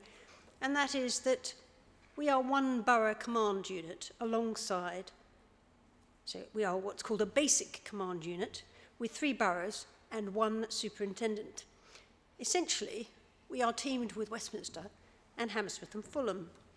And that means that we have essentially, in her words, ivory towers at either side of us. We are down 50% of our police power because Westminster snaffles it all. So I ask the lead member to ask for a reorganisation whereby Westminster stands alone, and as a result, it has separate issues, bigger issues, and that we should be having our manpower within the borough and not essentially extracted to cover Westminster's issues. Thank you. Does any other councillor have anything to say? Councillor Will, do you want to say anything now? I'd just like to wrap up, if I may, on some of the comments. So firstly, I want to congratulate Councillor Whedon-Sands on his maiden speech. I think we were all impressed. I, as always, very much enjoyed Councillor Ali's speech, which didn't seem to have very much about community safety, and I almost sensed he was possibly speaking to an audience beyond this room. But in any case, I'm very sorry to hear about his resident, and I absolutely, we will work with him to try and support them. But I would just reiterate that both he and his colleagues in October 19 didn't support a motion for £1 million extra pounds for serious youth violence. So I do find it slightly strange position, all of all those things. Councillor Wheel, as always, fantastically sensible comments. Thank you for that, and highlighting the frustration that we do have. I do try to hold the police to account, but ultimately they do not. They report to the mayor and not to us, and they are very demoralised and in special measures at the moment, which makes the task even harder. Councillor Wade, again, some very sensible comments and some queries, and I think there's some data and things I'm sure we can help you with. As you know, we're looking at doing a community impact zone in Earls Court, and I do hope that will address some of the things that you raised. And finally, Councillor Gardner, what a wonderful suggestion. I'm happy to ask, and also I know that we have a couple of colleagues in the room who are looking to become the Labour Kensington candidate, and perhaps if whoever them is successful would in fact lobby the mayor on our behalf if they. No, we also no. So let me just note that I knew you would say that. It's always about money. Is it? No, hang on. Just let me finish here. I'm sorry to say, after a point, you can stop. You can't keep blaming cuts from 10 years ago. The government has put in 20,000 more extra officers, but there are organisational issues, which Councillor Gardner alluded to. The fact that every 2 years we get a new borough commander. That is not about money. That's an organisational issue which the Mayor and Sophie Linden could address. I'm glad to see, because I'm being generous here, that they are addressing the issue on assets and they're doing a review. And I very much hope that they will change their mind on the closure of Notting Hills Police Station. But as I say, there are lots of organisational issues in the Met which are not about money, which they could look at, the abstractions which we talked about earlier. You know, as I say, it comes a point you can't just say, oh, it's all the last guy's fault. When you've been mayor for 8 years, you need to get on and do something and listen to the people of London who are very concerned about crime. No, you don't know what you're talking about. I'm really sorry. No, you don't. Could you speak through the chair, please, if you want to speak, Councillor Dincode? Sorry, I meant thank you, Mr. Mayor. Does the Council agree to adopt the RBKC Community Safety Plan 2022 to 2025?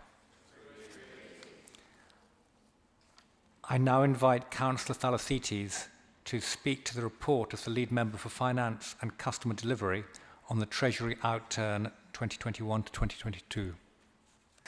I'm not going to take too long on this.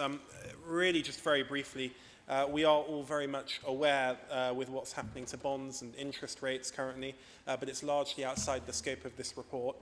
2021 to 22 was an improvement on the previous financial year, as in December 21, the Bank of England began raising interest rates from historically low levels, which improved investment returns on the council's cash. We know that prevailing market conditions are, of course, unfolding by the day, as has been alluded to earlier. But the Audit and Performance Committee has been updated on the 25th of July, and there is a further committee tomorrow evening to discuss Treasury performance to June 2022. So I will leave it there, but I'm happy to respond if there are any comments. Does any other member wish to speak? Councillor Dencode. Thank you, Mr. Mayor. Very briefly, as usual, the council is very good at looking after money. Whether we're as good at looking after people is another issue altogether.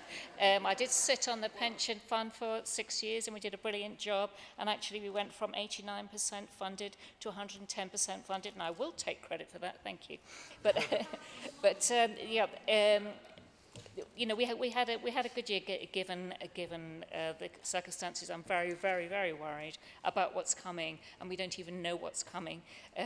So predictions are easy to make at the moment, but tough to get right, and that's all I'll say at the moment for this one. Thank you. Is the report noted? Does anybody else wish to speak? Yeah. Can I just thank the former member for Kensington for her kind words about our stewardship of public money? And can I also pay tribute? Can I also pay tribute to Councillor Marshall for the work that he does to manage our public funds and make sure that we have one of the best funded pensions in the country under a Conservative administration? You can, Councillor Thalasites, but it's actually nothing to do with a Treasury outturn. You can say it, but everyone knows that. Item number 9, part 3, urgent decisions. I now invite Councillor Campbell to speak to the report if she so wishes. I don't know that she does. No, I don't. I just like the Does any other council to member know wish the to report. speak? Is the report noted? Item 10. The Administration Committee has referred the report on the re-adoption of the Council's Constitution. I now call on Councillor Campbell to move the reception of the report and Councillor Thalasites I'd like second. to move. And I beg to second. Councillor Campbell, would you like to speak to the report? No, I think it's pretty straightforward. If everyone's read it, it's fine. Does any other member wish to speak? Councillor Dencode, Councillor Ali? Second. Does the Council agree to re-adopt the Constitution in its entirety, including the changes to the Constitution set out in Section 2 of the report? Thank you. Item 11, matters referred to the Council by scrutiny committees. The Overview and Scrutiny Committee have produced their annual report. I now invite Councillor Wheel to speak to the report as chair of that committee. Thank you, Mr. Mayor.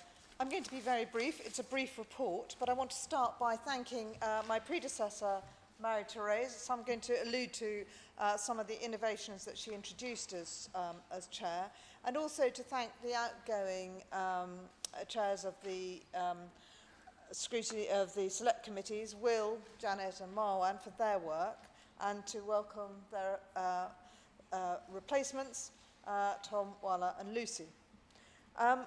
I think one of the most important things that we'll be doing this year is embedding those positive changes that I alluded to, and they include the whole OSC approving our work programme to try and create a coordinated approach, tracking our recommendations more rigorously to make sure that what we've recommended and all the hard work that's gone into making those recommendations is followed through more closely. And also instituting pre-meetings. I think it's very important that a scrutiny committee, when we invite, which we do, outside people to come and talk to us and to represent and to bear our probing questions, that they come to us and they don't feel their time is being wasted, that we have coordinated our approach to asking the searching questions that represent the information that our residents require. We'll be continuing, of course, with the important work of Grenfell scrutiny. We'll be looking to increase public involvement even more this year, and we continue to value and encourage the involvement of our independent members. We live by the idea that we're offering robust review of all the council does and giving constructive, always constructive challenge. I want to thank the leadership team as well for their willingness to come and to be grilled. I want to put an emphasis this year on looking at policies before they become too fully formed, but for scrutiny to have a role in forming policies on this council. I think we've changed our habits when we go out to consult. We go out to consult now at a much earlier stage. That's much more complicated and difficult to manage as a process. It takes a bit longer. In fact, sometimes it takes a lot longer. But I do think it's the right approach in our external consultation. I also think it's the right approach on our internal consultation to policy, on policies and developing new policies. So I want to recommend this report, and I also want to look forward to another year of what I hope will be successful and challenging scrutiny. Thank you. Can I ask which other members would like to speak? I know Councillor Rossi does and Councillor Ali. Councillor Rossi first, please. Okay.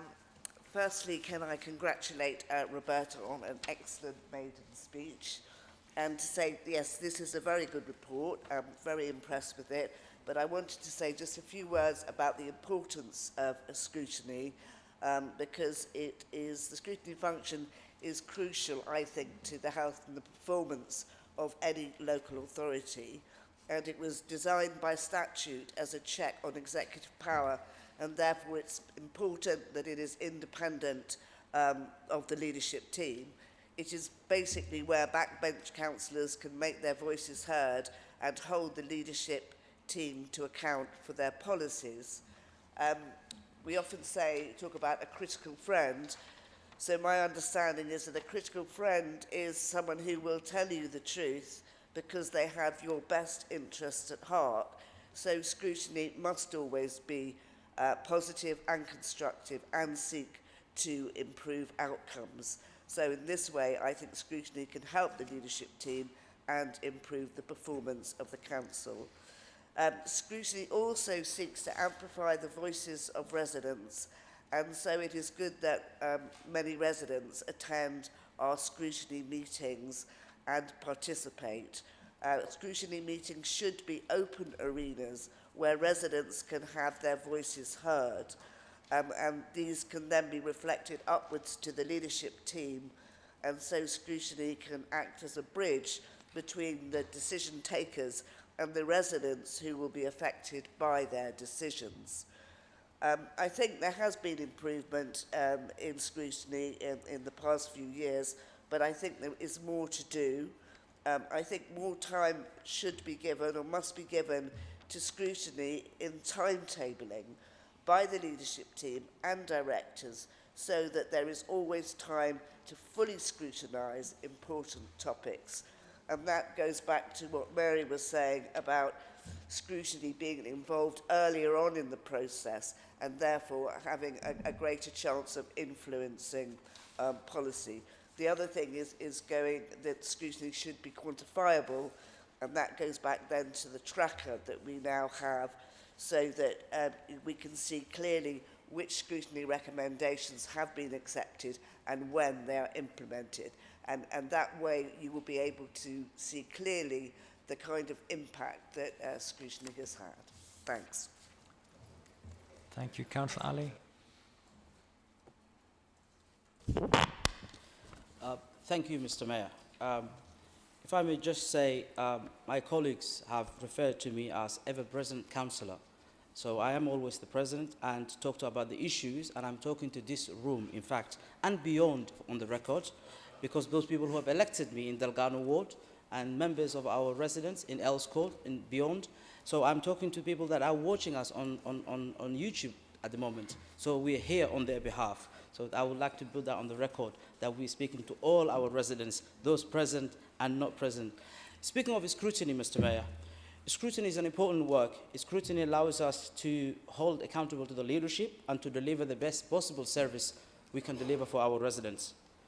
However, Mr. Mayor, the Labour Party, the Labour group of councillors need to be acknowledged that we have been doing an excellent work, and the last 2 years we have delivered and actually did work very hard and set the bar very high for scrutiny, and that has been on the record for several reports.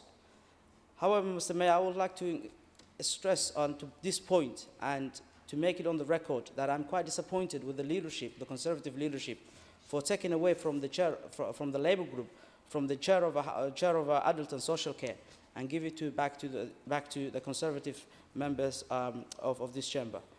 I understand they may want to correct their own homework, but that we know where it led to the current Conservative government, when they corrected their own homework and not consulted with independent body or with the opposition.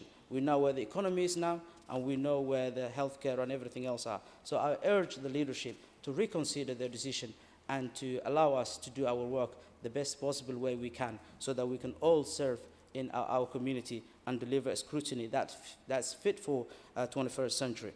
Finally, Mr. Mayor, I would like to say that as a chair of housing and communities, I do believe, actually our work led us to believe that we are delivering a fantastic work for the council and for our residents. So this is an opportunity to thank our new members for my committee, and specifically to mention Councillor Claire Simmons, who have joined us this year, and as well as Councillor Joanna Gardner, who are put on the record, and to ask some of the officers and lead members to go back to the drawing board for their work, which was not suitable for scrutiny. So I thank Councillor Gardner and other councillors who have joined the scrutiny. We will continue to do the best we can.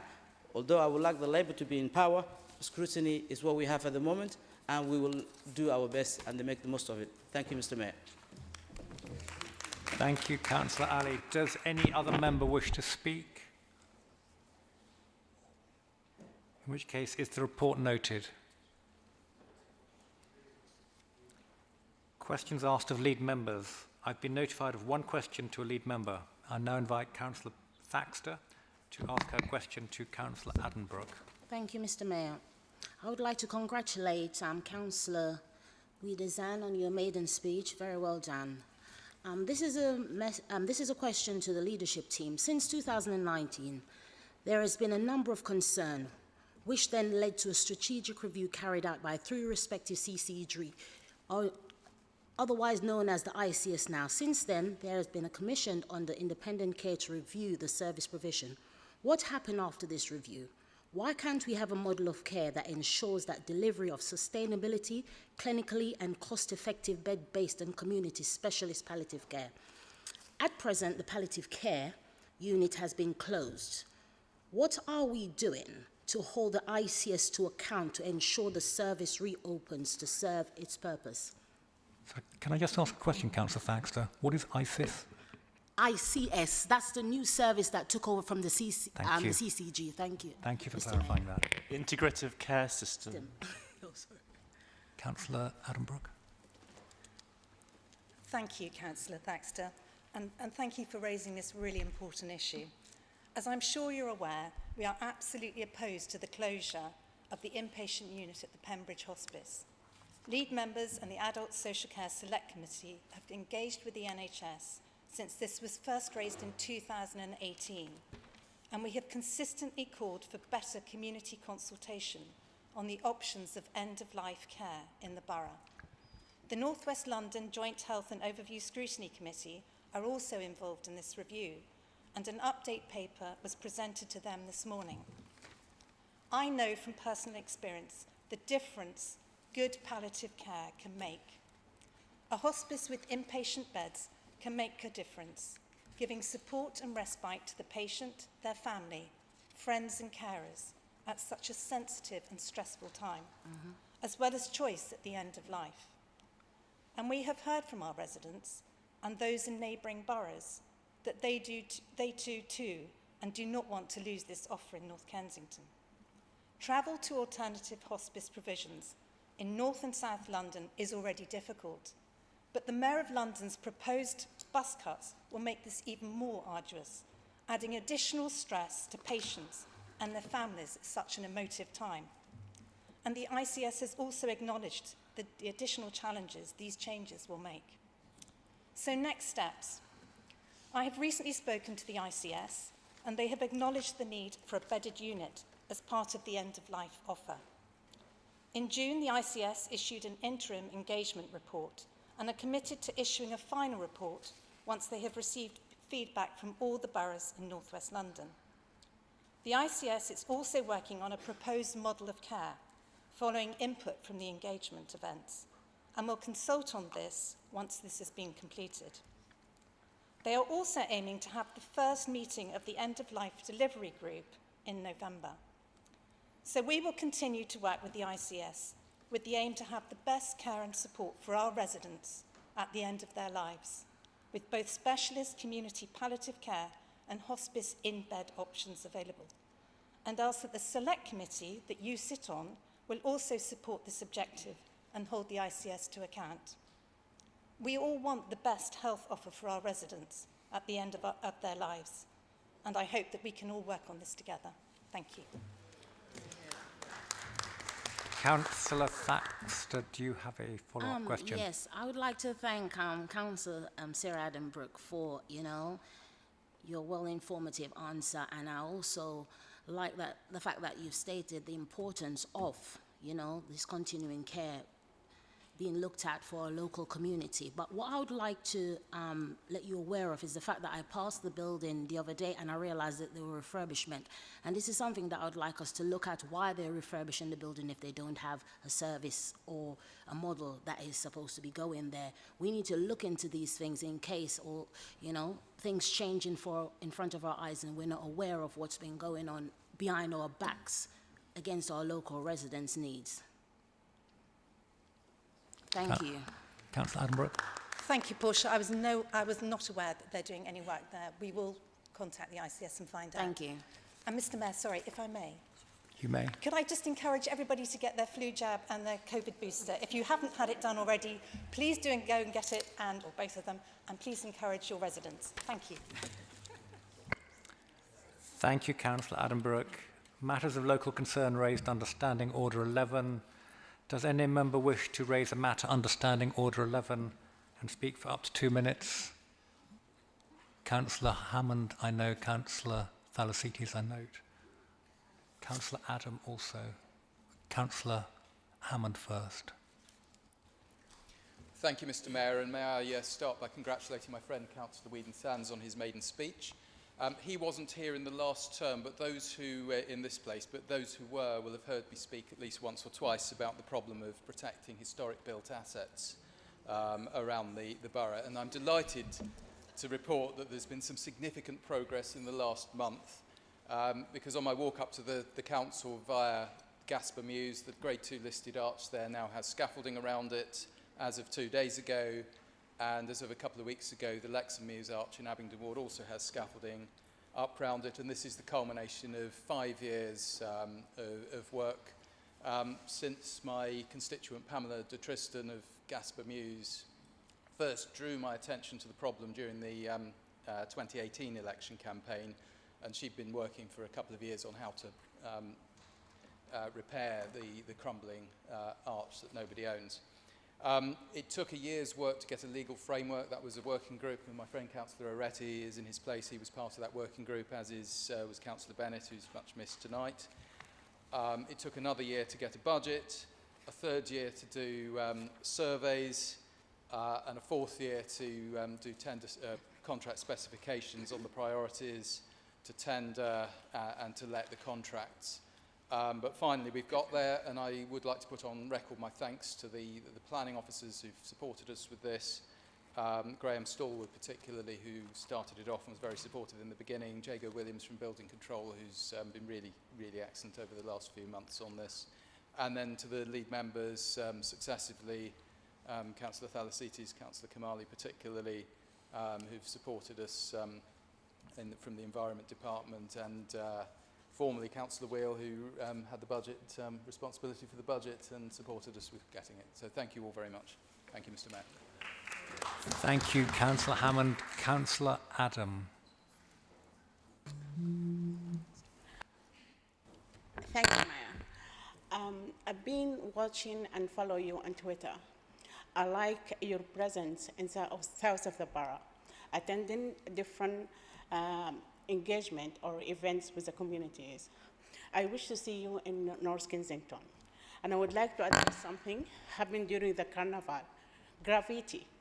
Graffiti in Goulburn and north of the borough, north of Kensington, really shopkeepers and business traders is still emailing us and complaining about their places and stores after the carnival.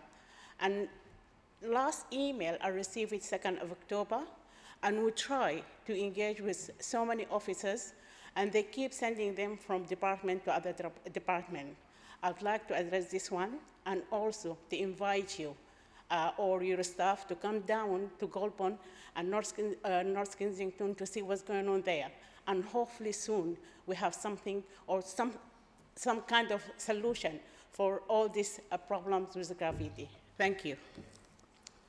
Congratulations, and thank you so much for speaking, and congratulations on your maiden speech.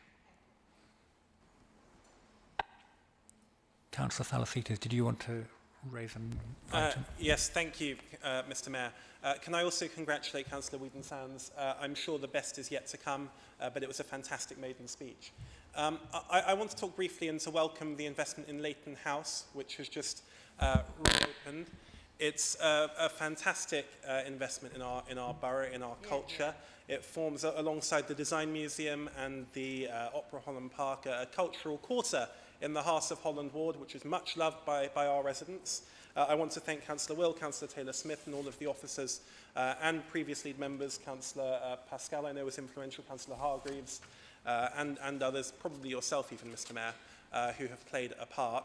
I saw all of those councillors at the museum last week, and so that shows that it's already attracting visitors from across the borough, which I think is fantastic. I hope it continues to do so. I would urge you all to come and visit. They've had positive reviews already at Leighton House, and we are, again, fantastically grateful for the investment. Thank you. Item number 16, motions. Members will see that we have 8 motions printed in the agenda. I understand that the proposers for motions 4, 6 and 7 wish to withdraw their motions. Is the council happy for these motions to be withdrawn?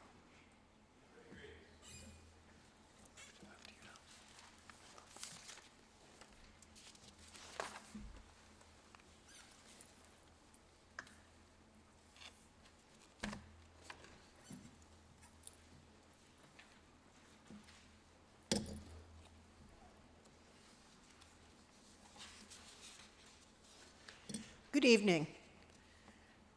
The Housing Nomination Scheme.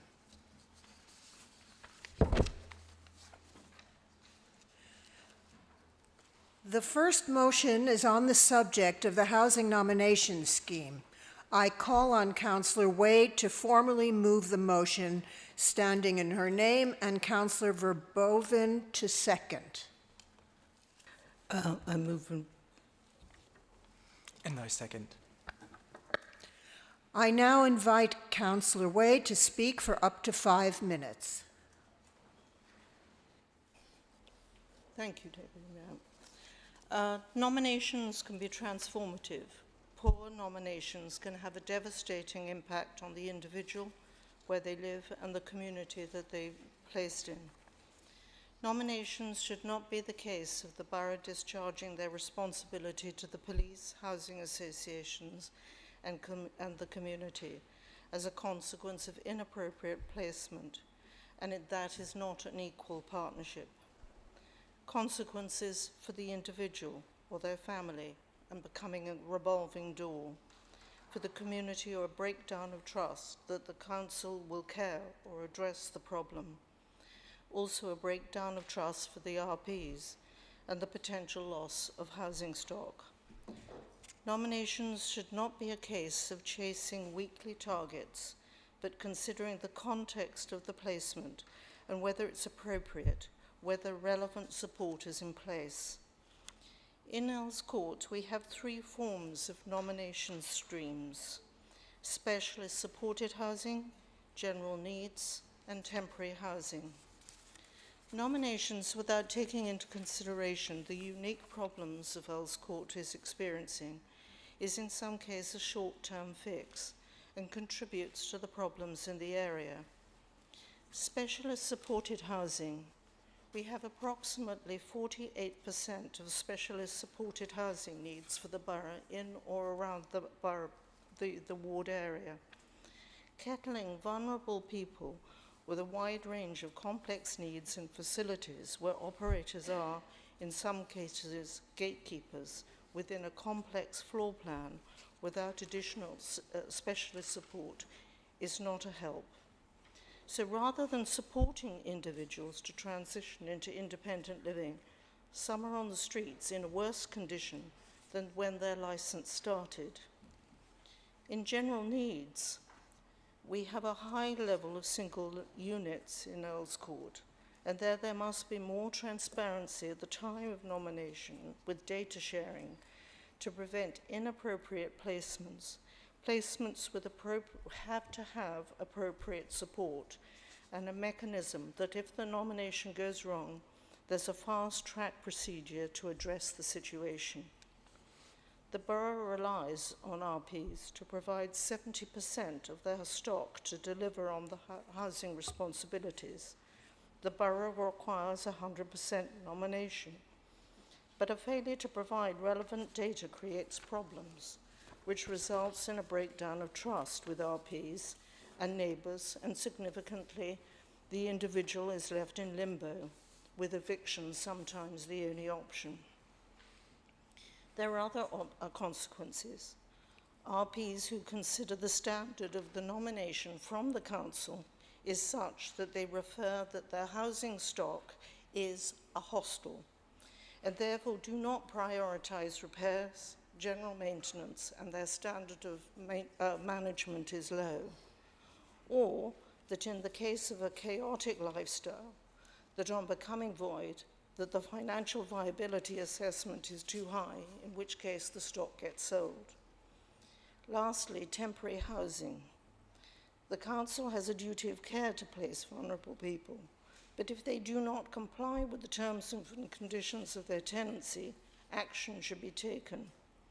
I understand that there's a shortage of temporary accommodation, and perhaps this is since poor nominations have caused problems.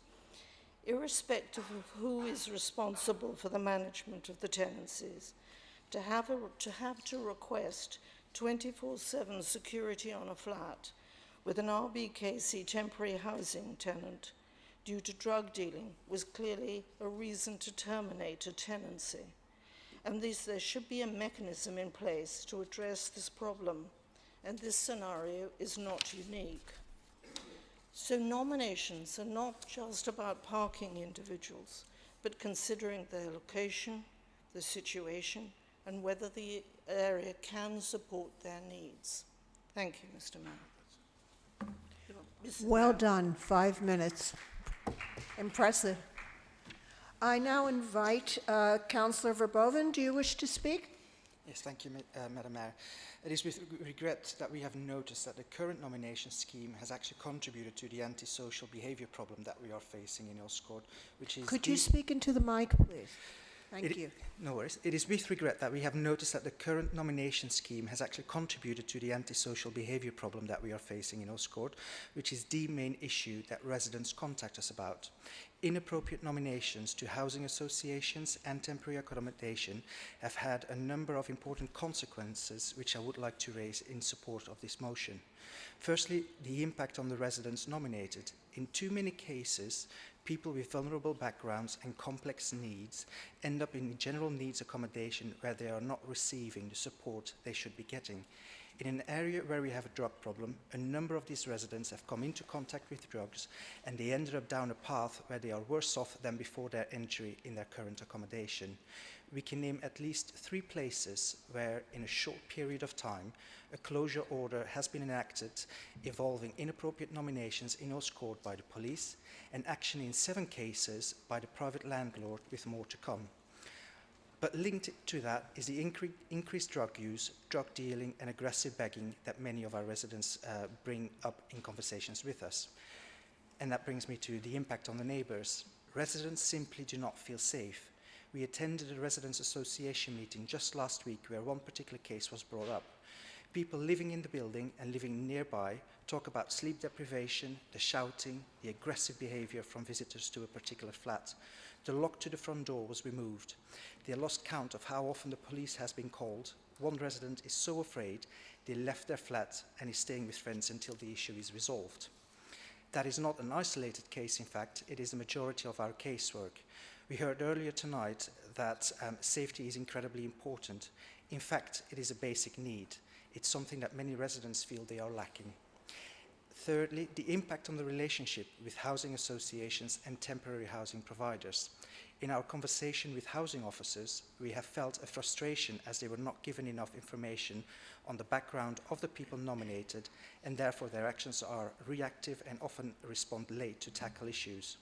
On a number of occasions, they got back their flats in such a bad state that it is costing them a lot of money to repair them. We run the risk that they will sell the properties and therefore we lose housing options. This is already the case with one building on Warwick Road where we have a dozen flats that will now be renovated to be sold. Councillor Will earlier tonight rightly said that we are not in charge of the police, but on this matter we can actually do something to support our residents. So I hope this council will support this motion. Thank you. Members will see that an amendment has been submitted. I now call Councillor Dorian to propose the amendment and Councillor Rossi to second, please. Beg to propose, Madam Deputy Mayor. Beg to second. I now invite Councillor Dorian to speak for up to 5 minutes, please. Thank you very much, Madam Deputy Mayor. And first of all, may I also congratulate Councillor Whedon-Sands, Councillor Adam and Councillor... I'm sure there was another councillor who made a maiden speech, but I may be mistaken. Possibly not. Just it.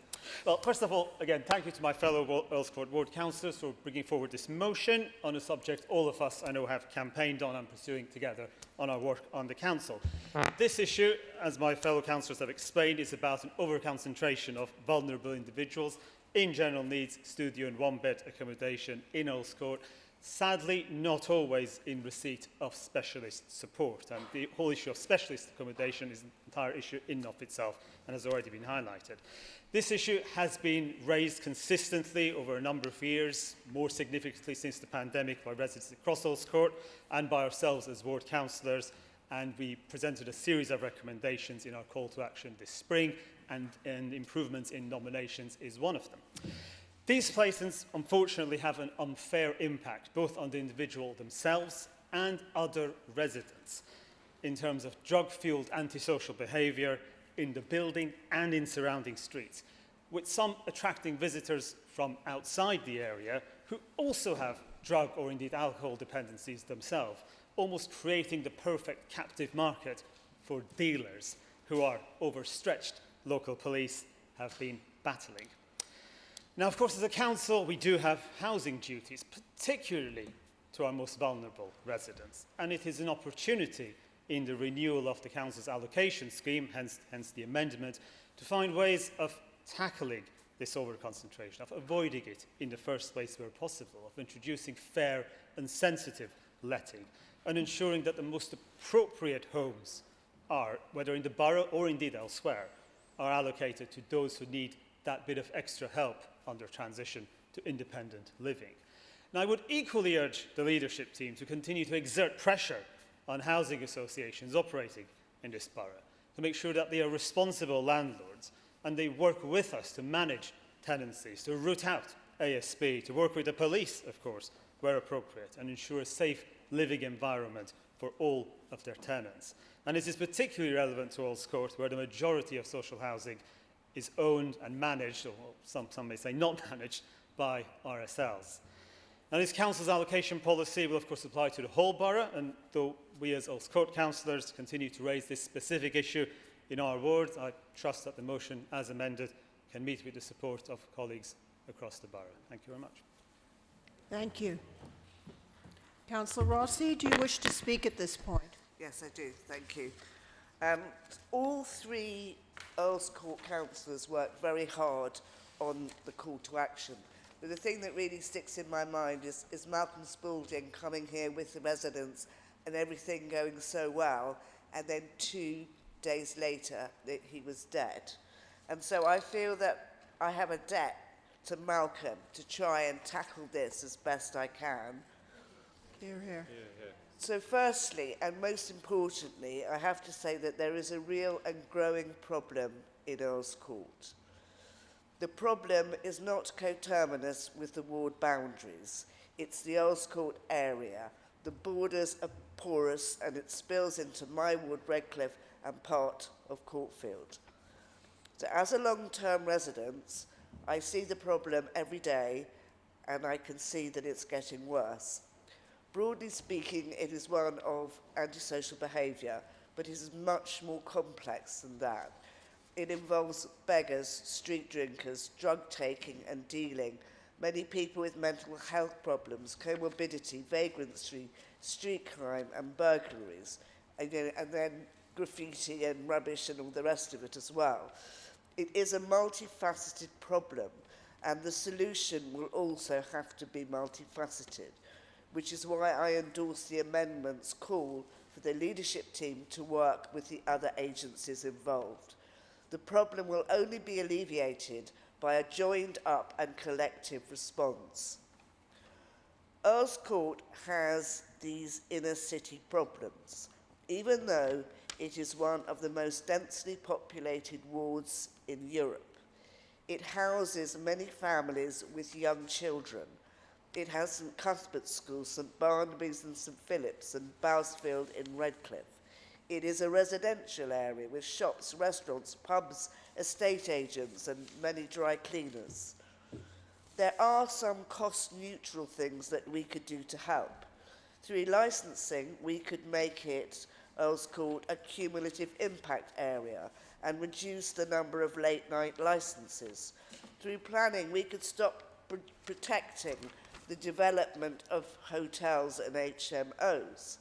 Not that I object to either. We've all lived in shared accommodation at some time, but in this case, we should allow market forces to prevail.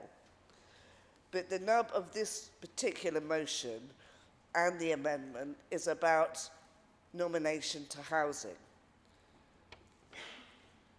And this is the really difficult part. There are simply too many people with serious mental health and addiction problems in this small area. There are shops that sell alcohol through the night, and it has become a destination area for drug dealers and traffickers. And you can see people actually shooting up in the street. The problem in Earls Court is one of critical mass. So I'm not saying that these very vulnerable people should not be helped and looked after. They should be. But a further problem is the quality of care that they are receiving. I have grave misgivings about some of the hostels I know near me, where people are simply given rooms, but nothing therapeutic seems to go on there. They don't even eat meals together. Alcoholics are given a room in a hostel, but there is no medical backup. And a severe alcoholic cannot withdraw from alcohol without medical supervision and vitamin B injections. Otherwise, they will start to fit and have seizures. We don't want this happening in our streets, and it has done. So yes, I say to the leadership team, please do work with all the other agencies involved who run the hostels to make sure that these people will get the help that they need. I know it's a very difficult and complex problem, but I think it really requires a concerted effort and a working together of all the agencies to try and help people who are so vulnerable, who are not getting the help that they need, and then the other residents of 15 Earls Court, seconds, please. then the other residents of Earls Court will be able to go about their lives. Thank you. Thank you, Councillor Rossi. I will now open the motion up to debate. any councillors who wish to speak? I have Councillor Schmetterling on the list. Councillor Schmetterling.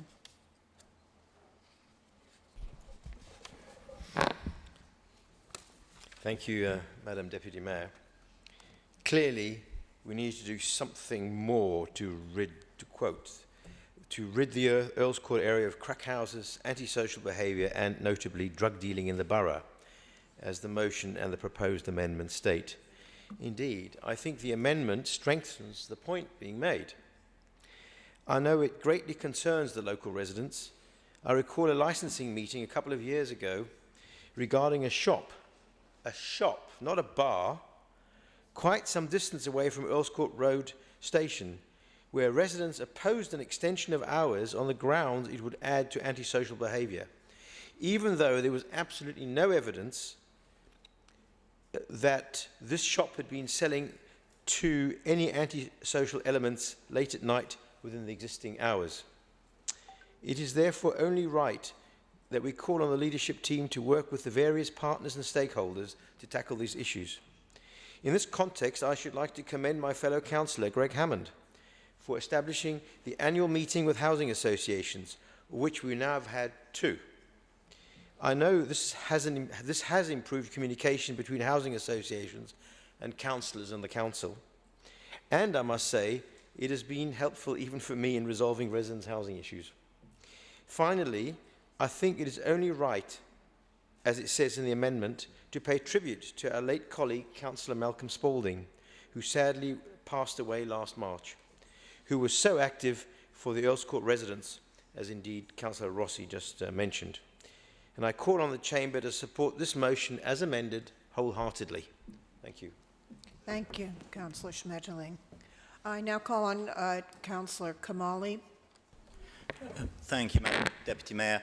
I hadn't put my name down to speak, but as the lead member responsible for the call for action, I just wanted to add a few comments to the debate here tonight. I think there are a number of things that we're already doing as this council. We have a local plan that has earmarked Earls Court for more free market behaviour. We'll be looking at a well-regulated HMO sector across the borough, but with a special focus on Earls Court. There are aspects within the licensing policy that we will be able to look into in solving some of these issues that are debated.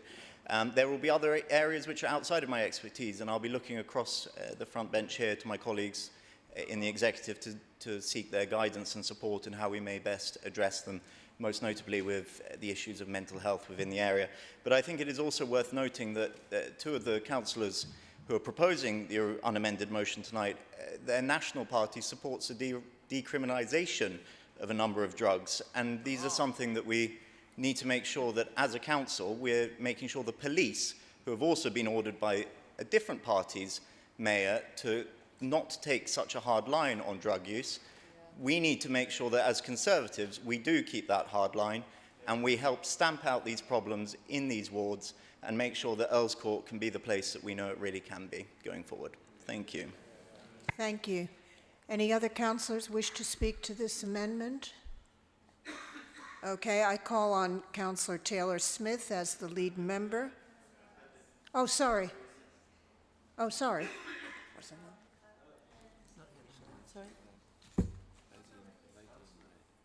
Oh, yes. I'm sorry. And thank you so much, and Madam Mayor, and across the borough, and across the chamber. And I would like, I'm against the housing nomination for this scheme.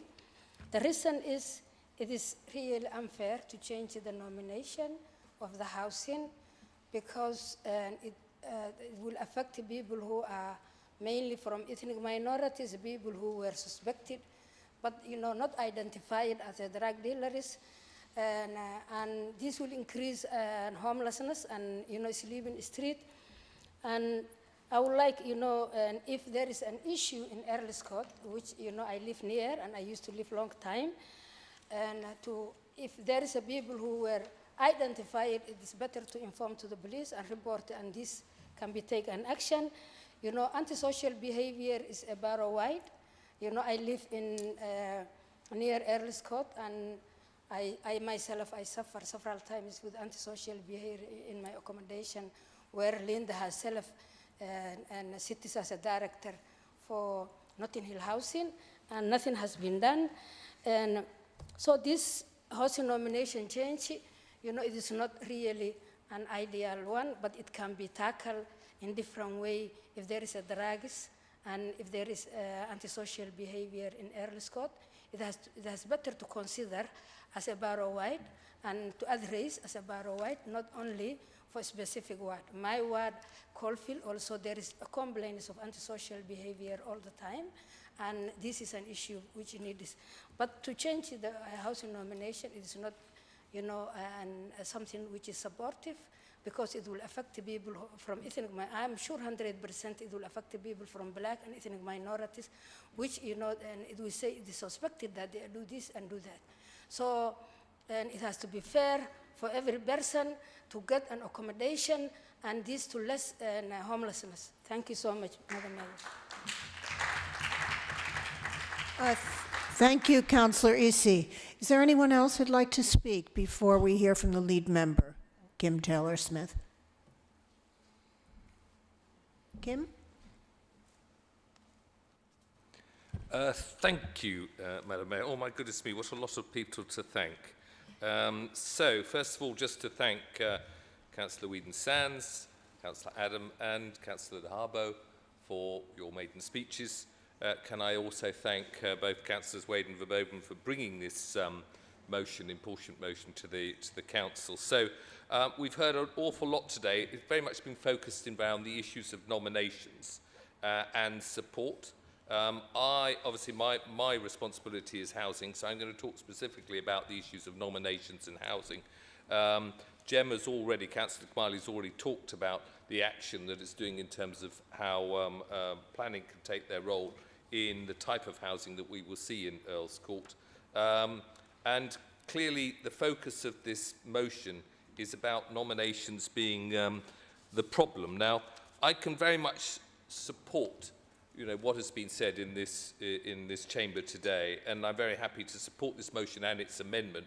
And I'd just like to say that, since my appointment as deputy leader and lead member for housing shortly after Grenfell, it's been an absolute driving mission for me and with this council to ensure that we're putting our tenants first and respecting them, listening to them, and most importantly, ensuring that we're providing them with appropriate, emphasis on the word appropriate, safe and decent homes. And I want to say that these aren't going to be empty words. They are going to be very much our guiding principle, and will keep our decisions steered before a better outcome for our residents. So, and we can see that in our commitment of 600 million in our housing stock, providing our residents with decent homes, and also consultations with our residents to shape the area in our new homes programme. But we're also going to see it within our new allocation scheme.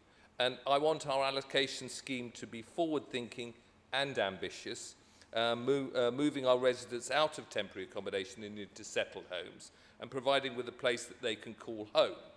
I want to ensure that those who need a social housing get it, and we need to balance the need with supply and tackling issues such as overcrowding and also vulnerability, which we've talked about today, which leads obviously to very much problems as have been outlined in Earls Court. So therefore, I'm very happy to welcome the amendment that calls just for that and safeguards the well-being of our residents and ensures that they are provided with settled and appropriate homes. However, Mr. Ware, I would just like to talk a little about the wording of this motion as originally proposed. Because I do this because I do have concern. I have concern about the use of language such as crack houses. And I also have confirmed on the inference that this is a result of just the residents. Because our residents are residents of this borough, and it's important to remember that they have the same right to live in this borough as everybody else. And so I don't want to hear arguments of the contrary. The idea that nominations and temps are the, quote, critical part of the problem, or that it's for us to solve these issues that are affecting, in order to solve the issues of Earls Court, that the solution is to simply uproot them and put them somewhere else within the borough, is just completely wrong. And I don't believe that is something that we should support in terms of the exporting of vulnerable people. And I think it's important to note on numbers is that indeed of the 242 temporary accommodation allocations that have been made since April this year, 12 have been Earls Court. And of the 409 permanent allocations that have been made last year, 15 were in Earls Court. So I think it's important to separate that, but I'm not denying that there are issues in Earls Court and issues that need to be addressed. And I would hope that my colleague, as far as Adolf Gomez might be, have further comments as far as that is concerned. But, you know, I think we can all accept that there are problems in Earls Court, but I'm very reluctant to put the blame at the doors of our tenants. And it's true we have standards below standards, but I do think that they do require our support. But thank you for the motion. Thank you, Councillor. I now invite Councillor Adurian to speak up to 5 minutes and respond to the debate.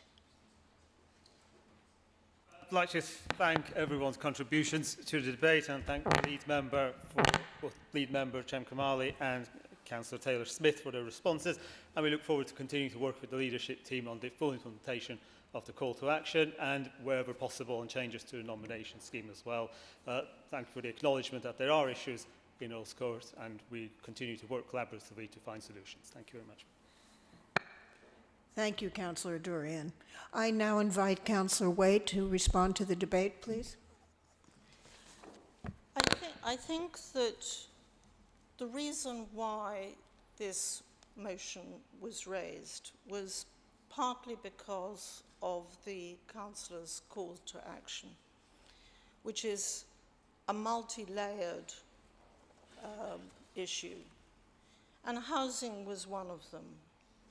And I think that the essential part is that people should feel safe and secure in the home that they live in.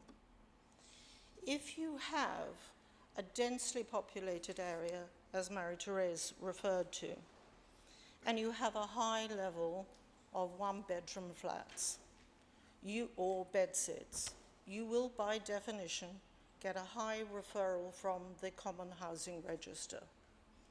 If those people are vulnerable and they're placed in accommodation, which in Earls Court is converted Victorian terraced houses, which are not in the greatest condition,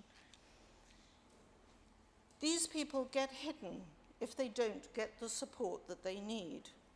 So the basis of this is, if we're nominating people, and people are the most important element to this debate, actually we respect them and we say we do not put somebody who has a problem with drugs into accommodation without acknowledging that problem to the housing association. It's a general needs housing association. You place somebody in accommodation which is exposing them to their own vulnerability. By doing this, you're making everybody else in that house vulnerable, the people in the street vulnerable. You're attracting drug dealers to that location. You're effectively making that area very difficult. So actually the purpose of this motion is actually to say a person is valuable. This person might have been through rehab. We've spent money on this person to make them healthy, and yet we're placing them in a point of vulnerability. Now, it could be, if you're in specialist supported housing, that the look ahead, turning point, are overstretched because of the complexity of the people that they have. In which case, we need to actually develop those services, get more accommodation, spread it, so we're not placing people who are from Earls Court and vulnerable in an accommodation in Earls Court, where, in fact, they can walk out, as we know, and walk down the road stark naked and start actually shouting into cars like dogs. This is not helping that individual. and that individual has a right and is valuable. So I take your point, Darbo. Actually, we know about the block of flats you live in. We know that you have families. And actually, we have to protect children. Is it appropriate that actually a housing association doesn't get the information in order that they don't place somebody next door to a family that is actually going to be making a crack cocaine factory? You mentioning about crack. Crack is the prevalent street drug at the moment. It's cheap, it's affordable. The growth in crack cocaine use since pandemic is enormous. And we have it on our streets. Maria Theresa has referred to it. You see people on Earls Court outside the station actually shooting up.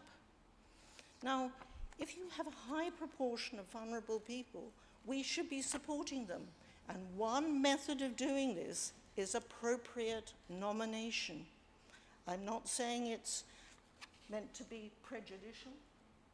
You could be white, black, yellow, green. You are a vulnerable person. You have to protect that person. Do not place them without support and in an inappropriate setting. So your allocations policy, Deputy Leader, actually refers to the future. It's not dealing with high levels of vulnerable people in Earls Court. So I welcome you looking at the allocations policy, but I ask you, when you're doing it, look at people who are converting in hotels and making additional one-beds. And as for Councillor Kamali's comment about the Liberal Democrats being pro-legalization of drugs, they're not pro-crack cocaine. Time. So,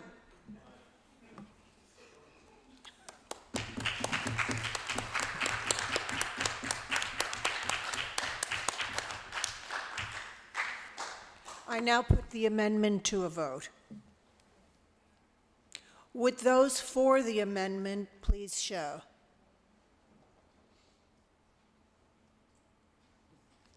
Would those against the amendment please show? Are there any abstentions?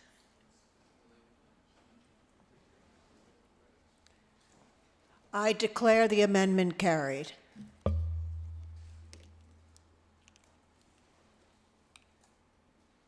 I now put the motion as amended to the vote. Would those for the motion as amended please show? Would those against the motion please show?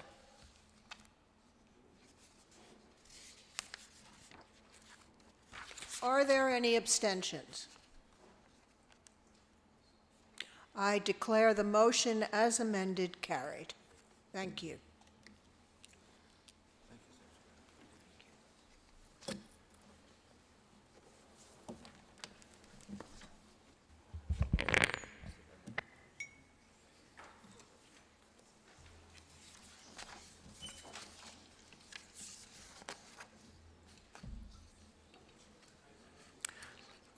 The motion on the care of Afghan and Ukrainian refugees in the borough has been withdrawn. So we now move on to the recognition for residents' associations. What? Mr. Mayor? Sorry. Sorry. No, that's been withdrawn. No.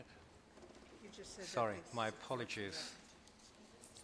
The pedestrian danger and nuisance from mopeds in Colville Ward has been withdrawn because Councillor Benton has sent his apologies for this meeting, and it will be deferred to a future meeting.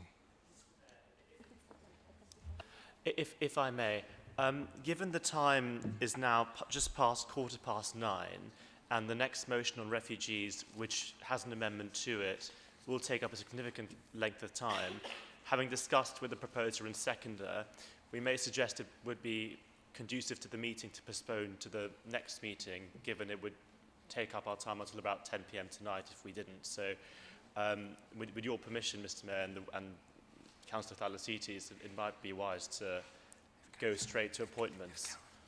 If Councillor I Salasitis isn't... agree entirely with Councillor Lowry on this. Entirely or always, Councillor Salasitis? Yeah, forever and always, Councillor Lowry. Item 17, appointments to committees and outside organisations. The appointment sheet has been tabled. I call on Councillor Salasitis to move the nomination standing in his name. I beg to move, perhaps to supper even, Mr. Mayor. I declare them carried. Are there any other appointments? Mr. Councillor Mayor. Lowry? Yes, the Labour group wishes to nominate Councillor Mona Adam to the corporate parenting panel to fill the Labour vacancy. Is that agreed? I declare that carried. That concludes the business of this evening's meeting of the Council. The next meeting of the Council is scheduled to be held on the 29th of November. Good evening all.